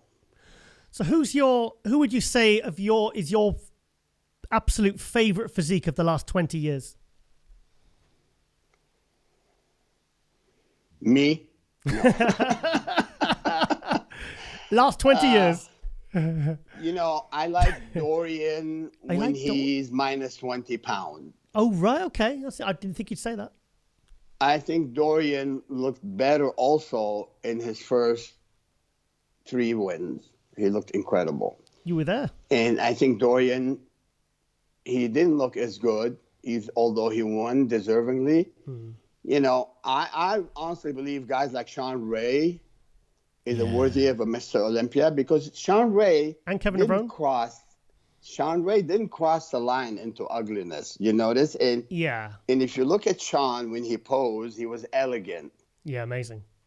You know, maybe Sean didn't have the ultimate shoulder to waist ratio, but he was intelligent that he never show you anything but weaknesses and stuff. And I honestly believe he's worthy. Another man who could have been Mr. Olympia, Flex Wheeler. Yeah. It's either going to be Kevin or Flex, really, isn't it? That's the only two that really, the best. I feel bad for Flex because he was this close from winning the Olympia. Yeah. And I honestly don't want to blame Flex. I blame some of those people that actually push Flex to go to cut corner, and it backfired. And it backfired on his health, and actually it prevented him from winning. Yeah. And he ran into a health issue. Flex Wheeler has incredible genetic. Can I ask you this? What was your favorite ever, if you can remember and you know the contest, what was your favorite ever version of Flex Wheeler? When he won the national, and I think the first time he entered the Mr Olympia, 93. He looked, I think, first or second time. Then he started to trying to get so big in trying to win the war against Ron Coleman, who was super massive. Ron Coleman. Understatement. Listen, Ron Coleman condition 2000, 2001 was out of this world. You liked that one, the 2001, the Arnold. Yeah, and also Ron messed up the following 3-4 years. He's coming in not as good. So we know one thing. What do we learn from these things? What I like people to know, once you are in great condition, let's say go back to Flex Wheeler. Yep. If Flex Wheeler came back and worked on making gain 4 or 5 pounds a year, it would have been imminent that he would win the Olympia. 100%. So instead, like driving on the Autobahn in Germany, going, we know it's unlimited. You can go as fast as you want, but you have to be in control, man. You cannot go 250 miles an hour and taking a risk. There is risk. You cannot take those risks about endangering your health and whatever. So it's better to be patient and drive 75 miles an hour, and you will get there. Why drive in 200 miles an hour? So this is another thing. It's you know what I'm saying, Gal? You agree with me as a guy who's sitting on the other side interviewing me? What do you think? Well, I spoke to Ronnie Coleman last Thursday night, and he said his favorite version of his physique was the year he won the first Olympia, and he said he was 247. So, I mean, he competed at nearly 50 pounds heavier, 40, 50 pounds heavy. And he says, he says that my favorite version was 1998. He says, because he weighed the same for the 98 Olympia as he did for the 2001 Arnold, 247 pounds. Not 280, not 290. He's right. Yeah, he said that was his favorite. He says, waist small, everything. I don't know what year did he stop winning, but I saw him at 2000, either 2000 or 2001. I went to his room in Las Vegas. Oh, wow. Okay. And on the way up, I ran into Lou Ferrigno, and he goes, Samir, did you see Ronnie? And I said, no, I'm going up to see him. He said, Samir, I've never seen anything like it. That's what Lou Ferrigno said. And honestly, I wasn't sure, but when I saw him, honestly, he was the biggest I've ever seen. He was etched to the bone. And after that, it was like decline. So, what we learn from these things is like bigger, it's not better. I was just thinking the same thing. You were just thinking the same thing, yeah. Bigger is not better, and that applied to me. Yeah. So in 1988, it backfired, and I tried to get big, I got big. What did you weigh in 1988? About 200? Okay, I got to tell you, in 1988, I crossed the line, but not into the danger zone. Okay. Into the mass zone, and I really got big, and I was in shape at about 220. I was really, really big. It's a big version of Samir. So you weighed 196 when you won the Olympia in 83, and now you were 24 pounds heavier. Okay. Wow. Believe me, I was massive. That is big. Looking beyond freaky. I wish since I have your Skype, I'm going to send you a picture when I was at about 218, wasted and big. But the thing is, I know one thing for sure. Bigger is not better. There you go. And what Ronnie Coleman did the first 7, 8, or 9 years doing natural bodybuilding, it really did pay off. Yeah. He wasn't winning because he didn't know how to peak or whatever. But when he started, and he was sane, he was natural bodybuilder in the beginning. And so that's the same thing with me. The first 6-7 years, I was 100% a natural bodybuilder. Oh, wow. Okay. Yes, sir. And that is the truth. And, Okay. I never really wandered around and did something irrational where I abused and stuff. No. Yeah. And so 1988, I kind of pushed it up higher, and then I did some other thing. And it wasn't insane, but honestly, it was not necessary. Yeah. But as I told you earlier, I had a doctor training with me. Right. Okay. So I wasn't doing things off my head. I wasn't doing irrational thing. I was checking my health. I was making sure I'm not crossing into the danger zone. But still, whatever I did that interfered with my metabolism, and then it actually, my body required more food. Yeah. And normally I'm not a big eater. When I won the Mr. Olympia, I was only eating 5 meals a day. Oh, really? Yes, sir. And then for the 88 Olympia, I was eating 6 meals, and I'm pushing myself to the 7. Yeah. And my metabolism was fast. But yes, a lot of people were impressed with my condition 1 month before the Olympia. I was big and shredded, big and lean. And I think that would have been an incredible version of Samir, but I missed my peak and I did some mistakes. But then after that, my body adapted to the bigger version, and honestly, no good. Bottom line is, don't rush it. I know some kids now down in San Diego who was good, really good. About 3 years ago, I was around him. He looked beautiful.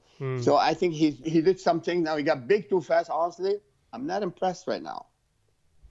So I learned that bigger, 100% guarantee, bigger is not better. So when you start wandering around, yes. So that is your advice. That is your advice to anyone looking to compete or build a physique. Given that we've got the classic class and we've got 212, you don't have to push the size to really to have a contest-winning physique.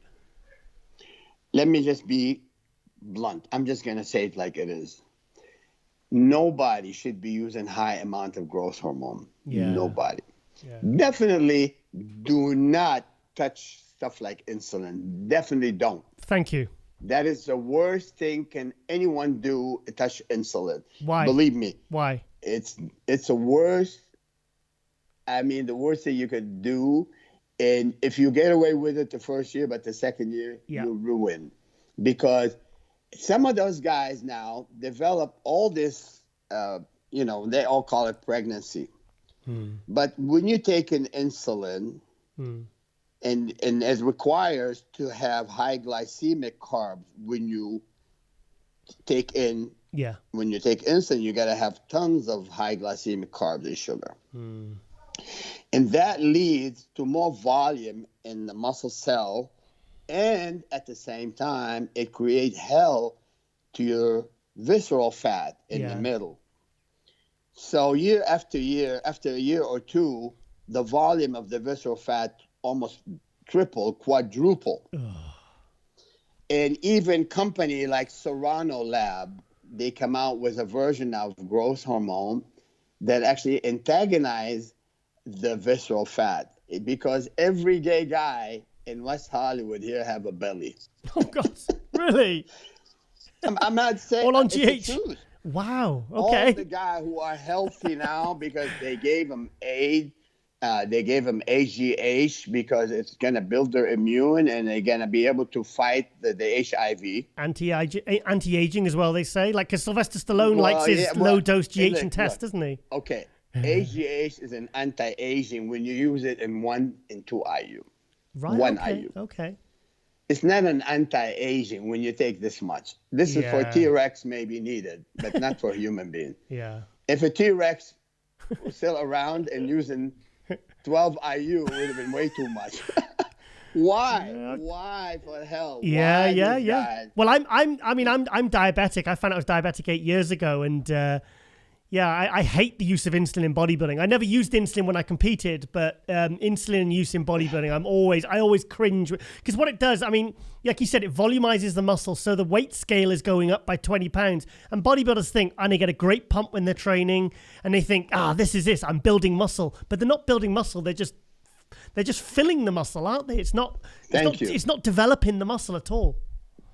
Thank you, Gal. You answered the question, my friend. Sorry. You're right. Sorry. There's no need. There's no need for mass without class.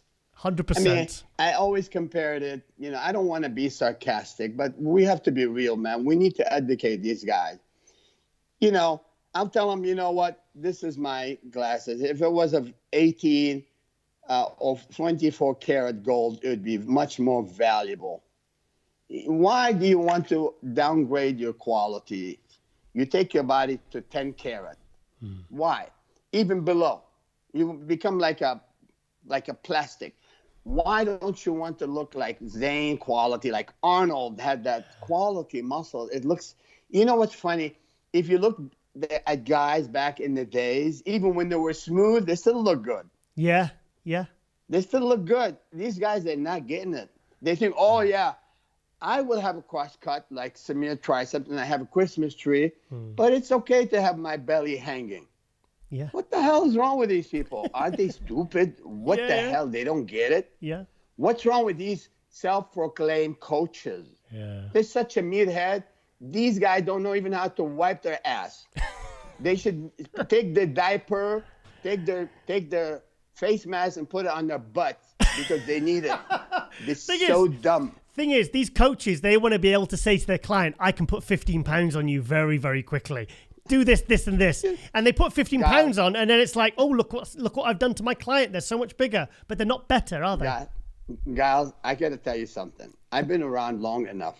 And you know, several of those coaches, they came to me. I taught them a lot early in the day. Okay? I'm not going to bullshit you. Come on. And yes, Giles, I can take you in about 6 months from now. You could be about 290 pounds sitting there interviewing one. What the hell? I mean, it's easy to get big. It's easy to get big now. And that's the problem we have. You don't want to gain junk. You don't want to get that. Look, Sergio Oliva, Arnold Schwarzenegger didn't need that. And they still, to me, one of the most massive bodybuilders ever. If you remove all the garbage drugs from the scene in the past 15 years, there's no way these guys even be near the size of Arnold and Sergio. I'm being honest. Do you think it's just? Yeah, but do you think it went to another level that wasn't as really appealing when it went beyond steroids and it went to other compounds? Well, I mean, okay, listen, it's no brainer. When you take insulin, you're going to create more volume into the muscle cell. Yeah. Okay. And GH will do almost the same thing too. The cell will be bigger, but you lose this etchness. I mean, you don't get the separation and that gnarly looking muscle quality. 83 That's why Olympia, I said, mate. look 83. at Dorian. Come on, guys, you know it, and I know it. It's broken, and we should fix it. Okay. And those that don't think that this need to be fixed, they're out of their mind. Yeah. I think either they're out of their mind or they're a big drug dealer. They're just going to keep selling you GH and take 10 and 14 and 16. Why? Samir, I think it has. I think in the last few years it has reeled in a little bit. I think it has, because there was a period a few years ago where everyone wanted to be 280 on stage, and I think now with the classic class coming along with guys like Sean Roden winning the Olympia, I think there is definitely. I've seen some various, like Kamalo Gargny winning the 212, beautiful aesthetic, classic looking physiques. I think there's, Sean Roden. I think there is definitely, it's definitely not gone completely. I think it's pulled back a little bit. I agree with you. I can see improvement. Yeah, slightly, isn't it? I can see improvement. And yeah, I mean, look at even Rami at this last Olympia, he was his lightest. He went back to the old school way. And, whatever he did, he came in more clear. He dropped 20 pounds, Samir. He dropped 20 pounds. he won deservingly. And, if what's his name came in more clearer. Brandon? What? Brandon Curry? Brandon Curry? Yeah. Brandon has a lot better physique, without a doubt. He was a lot better. But I think Brandon, he put so much emphasis on being more bigger arm, bigger shoulders. And he forgot he needed to get his legs a little bit better around the quads area and from the back. You cannot neglect those. As a Mr. Olympia, you cannot have weakness. And if he comes in a little bit more etched, gnarly, I think he could get it back. And so I know I can't really pinpoint certain things on some people, but I think Hadi Chopin definitely, in my opinion, I voted him second place this last Olympia. A lot of people did. And he should have won the year before. Okay. That's my honest opinion. Yeah. You know why? Because his skin, he's like more closer to the 24 karat version. Samir, and do you know what? Because I think of not knowing whether he'd be able to get to America, we've still not seen the best version of Hadi at the Olympia, because I saw him at the 2017 San Marino and he beat Brandon Curry there. I mean, Brandon was a bit off. He could have beat Cedric McMillan. And I've said in the 2019 Vancouver, I mean, if Hadi brings his best look actually to the Olympia and not these other shows, then I think do you think he could be a contender, a real contender to beat Ramy or Brandon? You said it. You were there in San Marino. I wasn't there. Shocking. It was shocking. I think it's very unfortunate that last year, not the last Olympia, the year before, they gave him the champion, the people champion. They gave him the belt. Yeah. Because they just want him to feel better. But in my opinion, he should have gotten the belt and the prize. He should have won. Yeah. That's my honest opinion. I don't care where you come from. I don't care. You come from Iran, from Lebanon, from Turkey, from the UK. If you deserve to win, you should get the award. That's it. And it's very unfortunate. I mean, look, back in Wembley when I competed in '82 Olympia, one judge, he gave me 9th on symmetry. What? That's my strength. I swear. Mike Mensa was so pissed. Mike Mensa said, "I want to hang this guy." Samir, was he drunk? I don't know. I mean, I don't know. He was definitely doing something. Yeah, I think he was. It's very strange. Some of those judges should be judged, and they should be, Mr. Mannion. I'm going to tell Jimmy, please. Yeah. Some of those judges need to be removed. We need only honest people in the IFBB, the pro committee. We need the best judges. And may the best man win. Mr. Mannion, I know you're a hardcore man. I know you love the game. But Samir, it don't matter who get the 400,000. Samir, we need to give it to the right people that deserves it. Samir, right, Guile? 100%. In those days, was the highest and the lowest scores eliminated? So if that guy gave you a 9th, that score wasn't counted. Did they do that back then? I guess so. It must have. It must have been that score would have been scrubbed. Okay, here. Thankfully, I got to tell you something very funny. I got to tell you something very funny. Okay. One of the judges, that was judging on me, in the Mr. Olympia '82. Yeah. Just recently, he admit that he voted me for it and I should have won. Oh, wow. Yes. And you know what? It's not nice. You see, you can't go by seniority. Oh, he's new to the game. That's okay. He can wait. Forget this bullshit. You deserve to win. I don't care when you come. You deserve to win. Why? One judge will give you 9th on symmetry. Why do I have to go through the high and low and have an idiot purposely trying to damage my score? And why? But then his score is highlighted. It's going to stand out like a sore thumb. He's an idiot. I confronted that judge. He's an idiot. Yeah. Well, he has to give you 9th. I confronted the judge. Did you? In a front before the '83 Olympia, and I think that was dangerous. I shouldn't have done that because that could have probably interfered with my winning the following day. Wow. Okay. I didn't that was care. brave. I just said, Mannion was in the committee, Ben Weider, And the judge that gave me 9th was there in the judging meeting. He was there.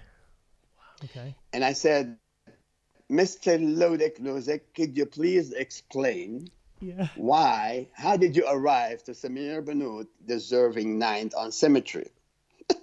Yeah. Simple question. I asked him. Of course.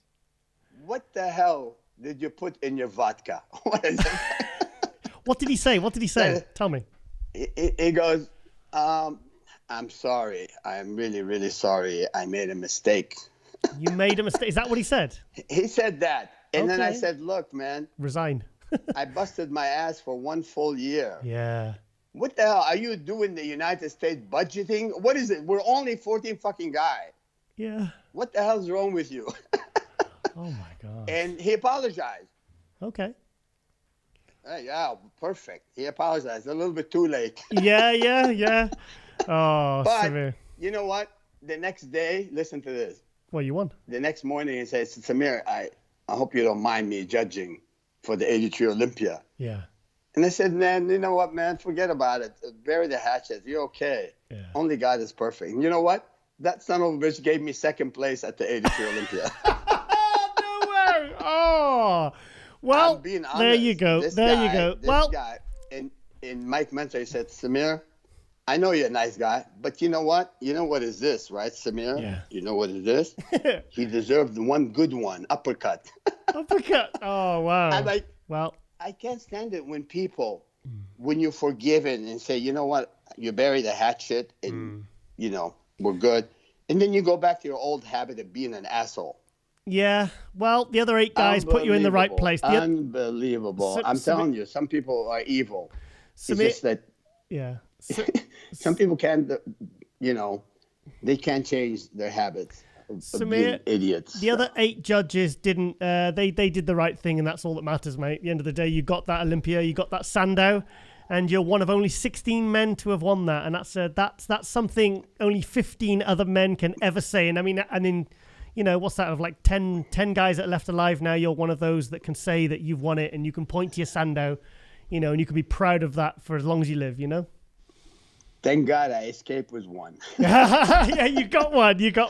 You know, honestly, no hard feeling, man. You know what? I just want to wish every contestant the best. I wish these guys, I hope all the judges and the federation would really make it the fairest way possible. We need to be fair.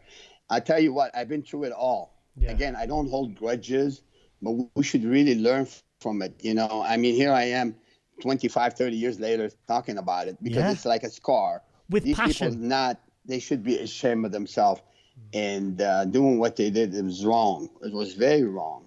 And so, anyway, well, let's hope. Like I said, you got a Sandown. You can look at it any time you want. So that's always a huge achievement and a big feather in your cap. So Samir, this has been absolutely fantastic. I've got to say, this has been one of the.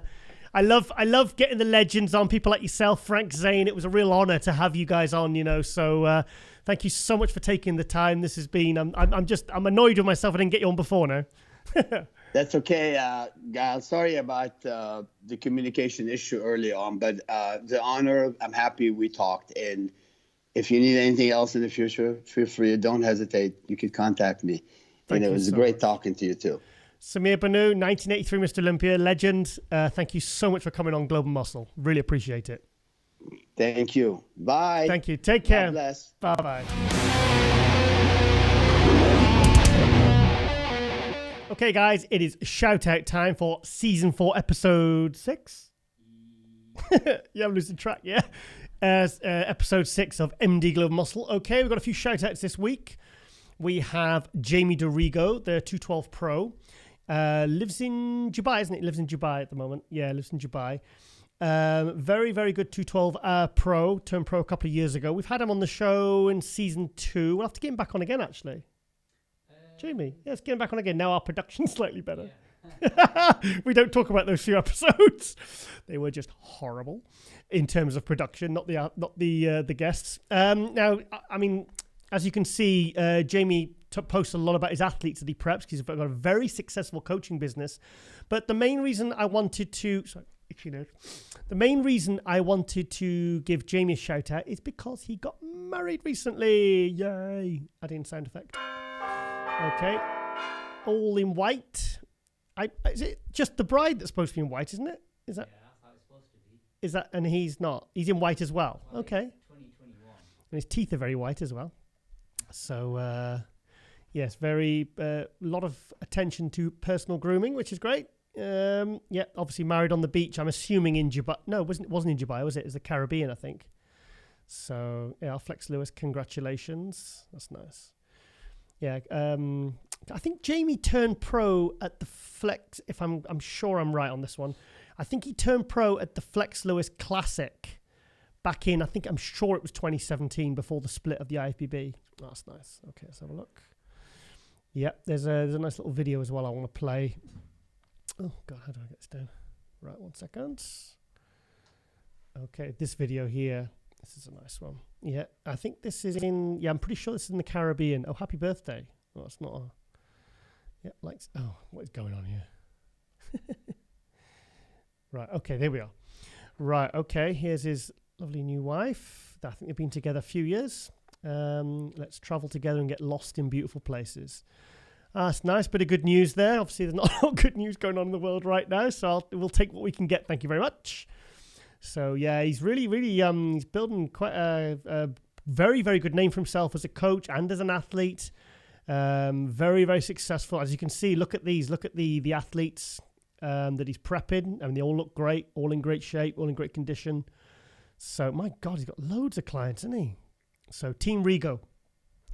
Hashtag Team Rigo. I'm working directly with myself. DM or email me. So, yeah, here's Jamie in action himself. Well, not quite in action, but ready for action before he steps on stage. I believe did he turn pro? No, I think he came fourth in his first pro show down in New Zealand. I think that was 2 years ago. I've got that in my head. But, yeah, he's doing really, really well. And like I said, he got married. So I just wanted to give that some acknowledgement and congratulate the lovely couple. And, yeah, have a look at this. This is how you honeymoon. Look at that. Floaty breakfast. Yep. I do that in the bath sometimes. I do. I don't have orange juice, though, because I'm diabetic. So, what? Oh, look. Oh, passion fruit. What else they got there? A lot of carbs there, mate. Don't see a lot of protein there. Yeah, I suppose he's off season and he's on his... Good morning. They say you're the artist of your life. Don't give the paintbrush to an... I don't know what that means. Okay. So, yeah, big congratulations there on Jamie DeRigo. I don't know the name of his wife. I apologise. He's only 27. God, I keep forgetting that. And obviously he's part of Project AD. What does AD stand for? The Jeff... No, not Jeff... I forgot his name now. The guy who owns the company. His name has completely slipped my mind. A British guy. Right, okay, let's go to our next shout out. This is Shredded Union. I've got to be careful which ones I click on here because some of these aren't really showable. Gym fails and funny videos. 2.9 million followers. Oh my God, I didn't realize they had that many. Holy shit, quite frankly. Right, guess his body fat. Okay, let's have a look at this. Wow, this guy's shredded. Yeah, that's condition. Look at that. That is what you call shredded. So, wow, he's in good condition. Yeah, that's good. Awesome. Right, okay, let's have a look at some other videos. Which one do you want to see, Colin? Come on. Be careful what you choose, though, because I'm putting the responsibility onto you now. Oh, is it that bad? Okay. What's that going on there? What the hell? Oh, I accidentally clicked on that. Oh, okay, we'll get off that one. His face. Let's have a look at that one. Yeah. Oh, come on, please. Oh, we've all been there, mate. We've all been there back in the day when we could actually... Oh, I see what you mean. His face. Oh, that's a proper squat face. Yeah. Have you ever had a nosebleed squatting? After. Don't lie.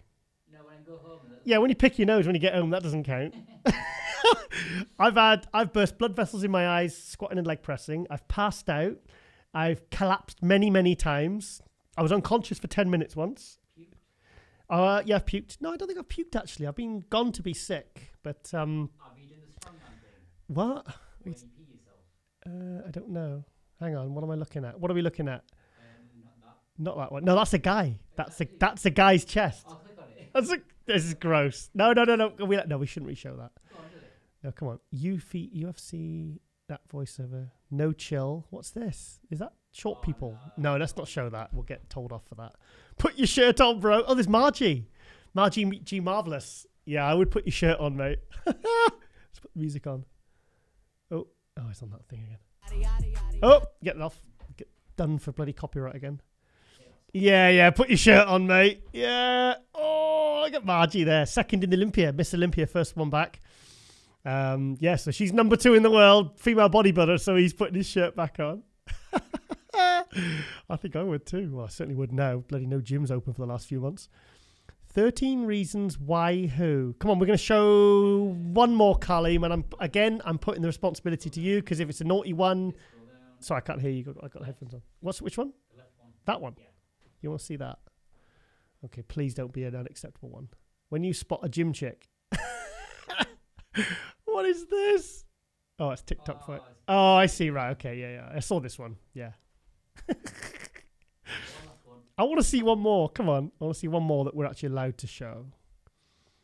I don't want to see that. Some really gross stuff on this one. How to arch your back on a bench press. Yeah, because obviously powerlifters. Oh my God. That's an interesting rep scheme. That's what you call a 2-inch bench press, not like a 1-inch punch man. 2-inch bench press man.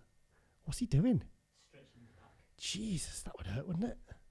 Okay, I think we should. I got a feeling we need to get off this account, because I think, I think it's getting a little bit weird that they're obviously doing very well with 2.9 million followers. Yeah, Shredder Union, give them a follow. Right. Okay. Third one is Jet Prince. Lauren on Buff Bombshell show gave this. Jet Prince a shout out on episode 16 of Buff Bombshell, and the reason I want to, he does a lot of cool Photoshop stuff, as you can see here. He did one for me.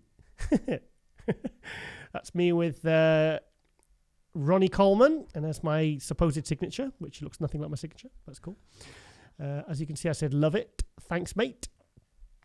Studio shot with Giles Tiger and his buddy Ronnie Coleman watercolor design. So that's me. Look like I've got a bad skin condition there. Look like something out of The Walking Dead. Yeah. Where's the one for Lauren? I've got to show that. Oh shit!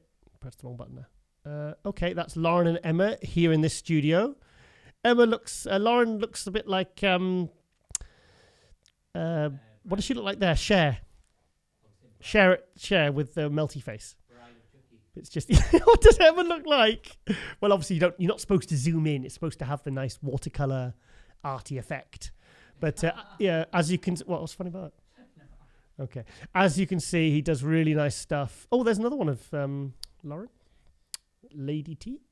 That's a nice shot. Yeah. Bendy women, always a plus. Right, what else? Oh, he does a lot of this good stuff. Oh, I like that one. That's a good one. That's good, with the flames and everything. Rising Phoenix and Rise of the Phoenix Flames. Yeah, see, I'm not dumb. I'm not as dumb as I look. So please don't send in messages on that one. Right, so as you can see, great.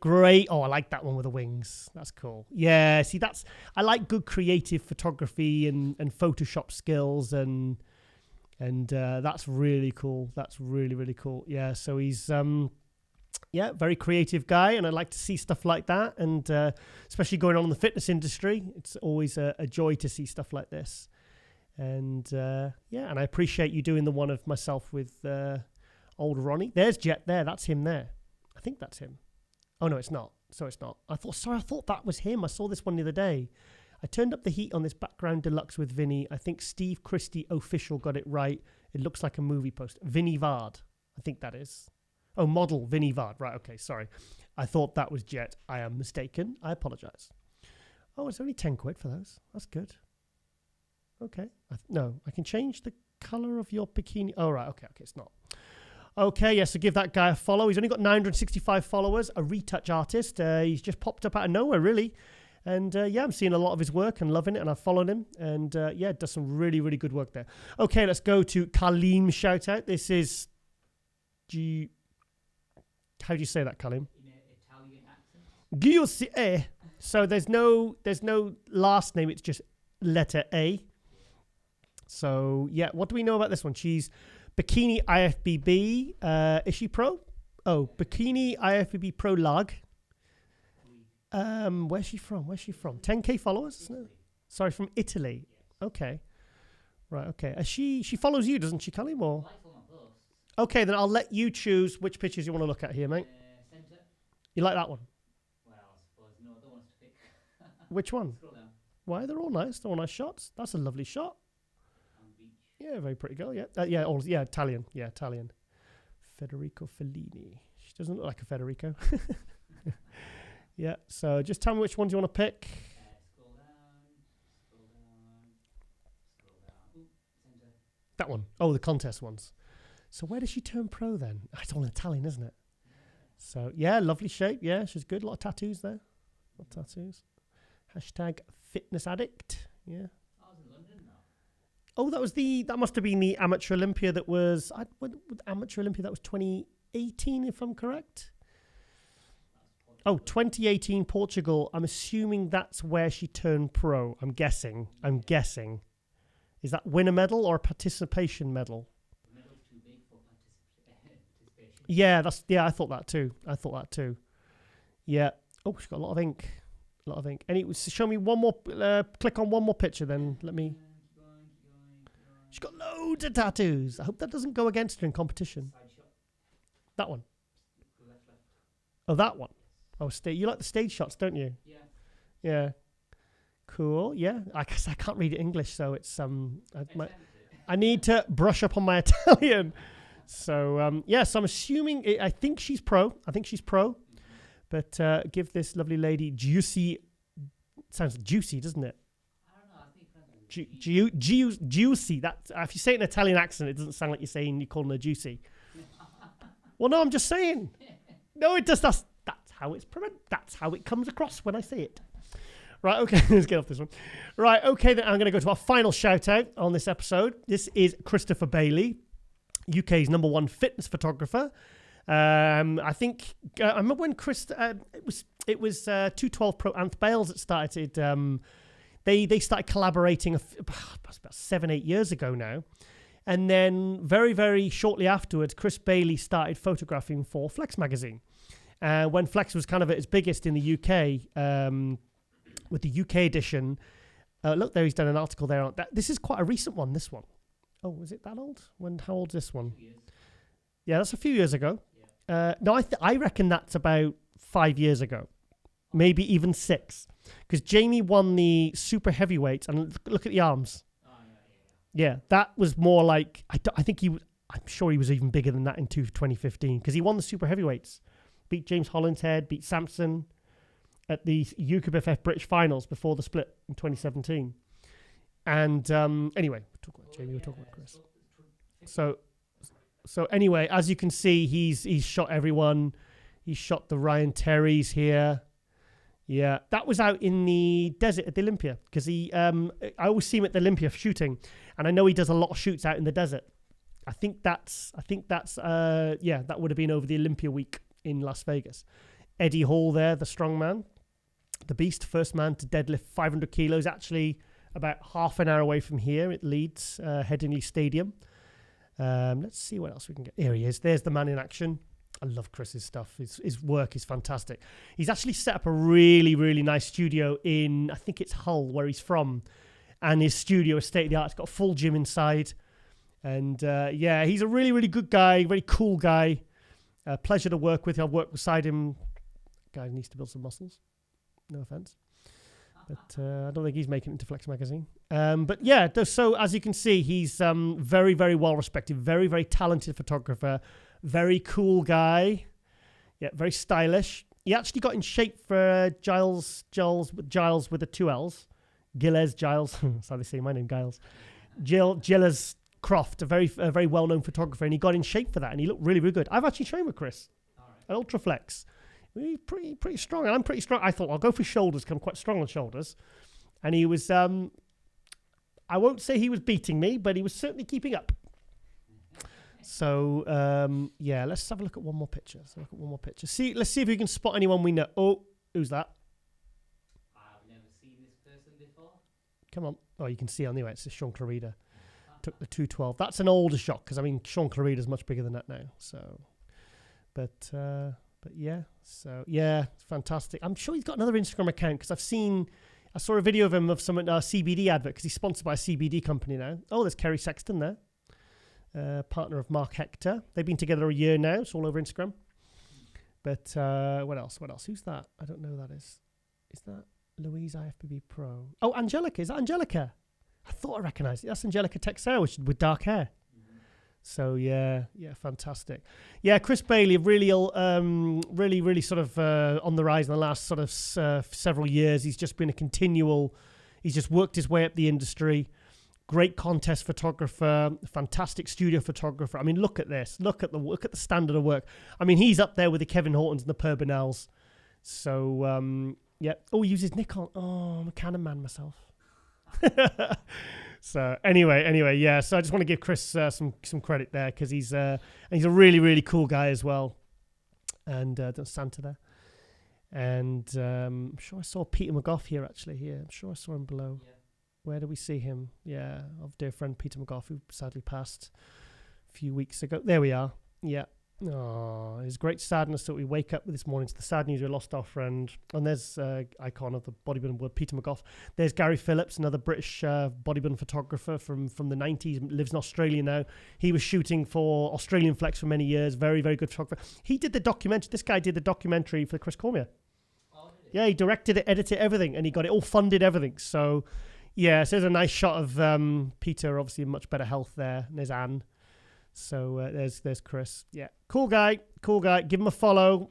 Follow his work, and yeah. So there you go. Okay, guys. I hope you've enjoyed this episode. Yeah, like I said, there's not a lot going on at the moment, but I hope you've enjoyed this episode with the interview with the 1983 legend Samir Bannout. Fantastic interview you gave us there. Big thank you there. Big thank you also to Billy Garnon and Antoine Vaillant. And yeah, so okay guys, thank you for watching, thank you for supporting, and we are out.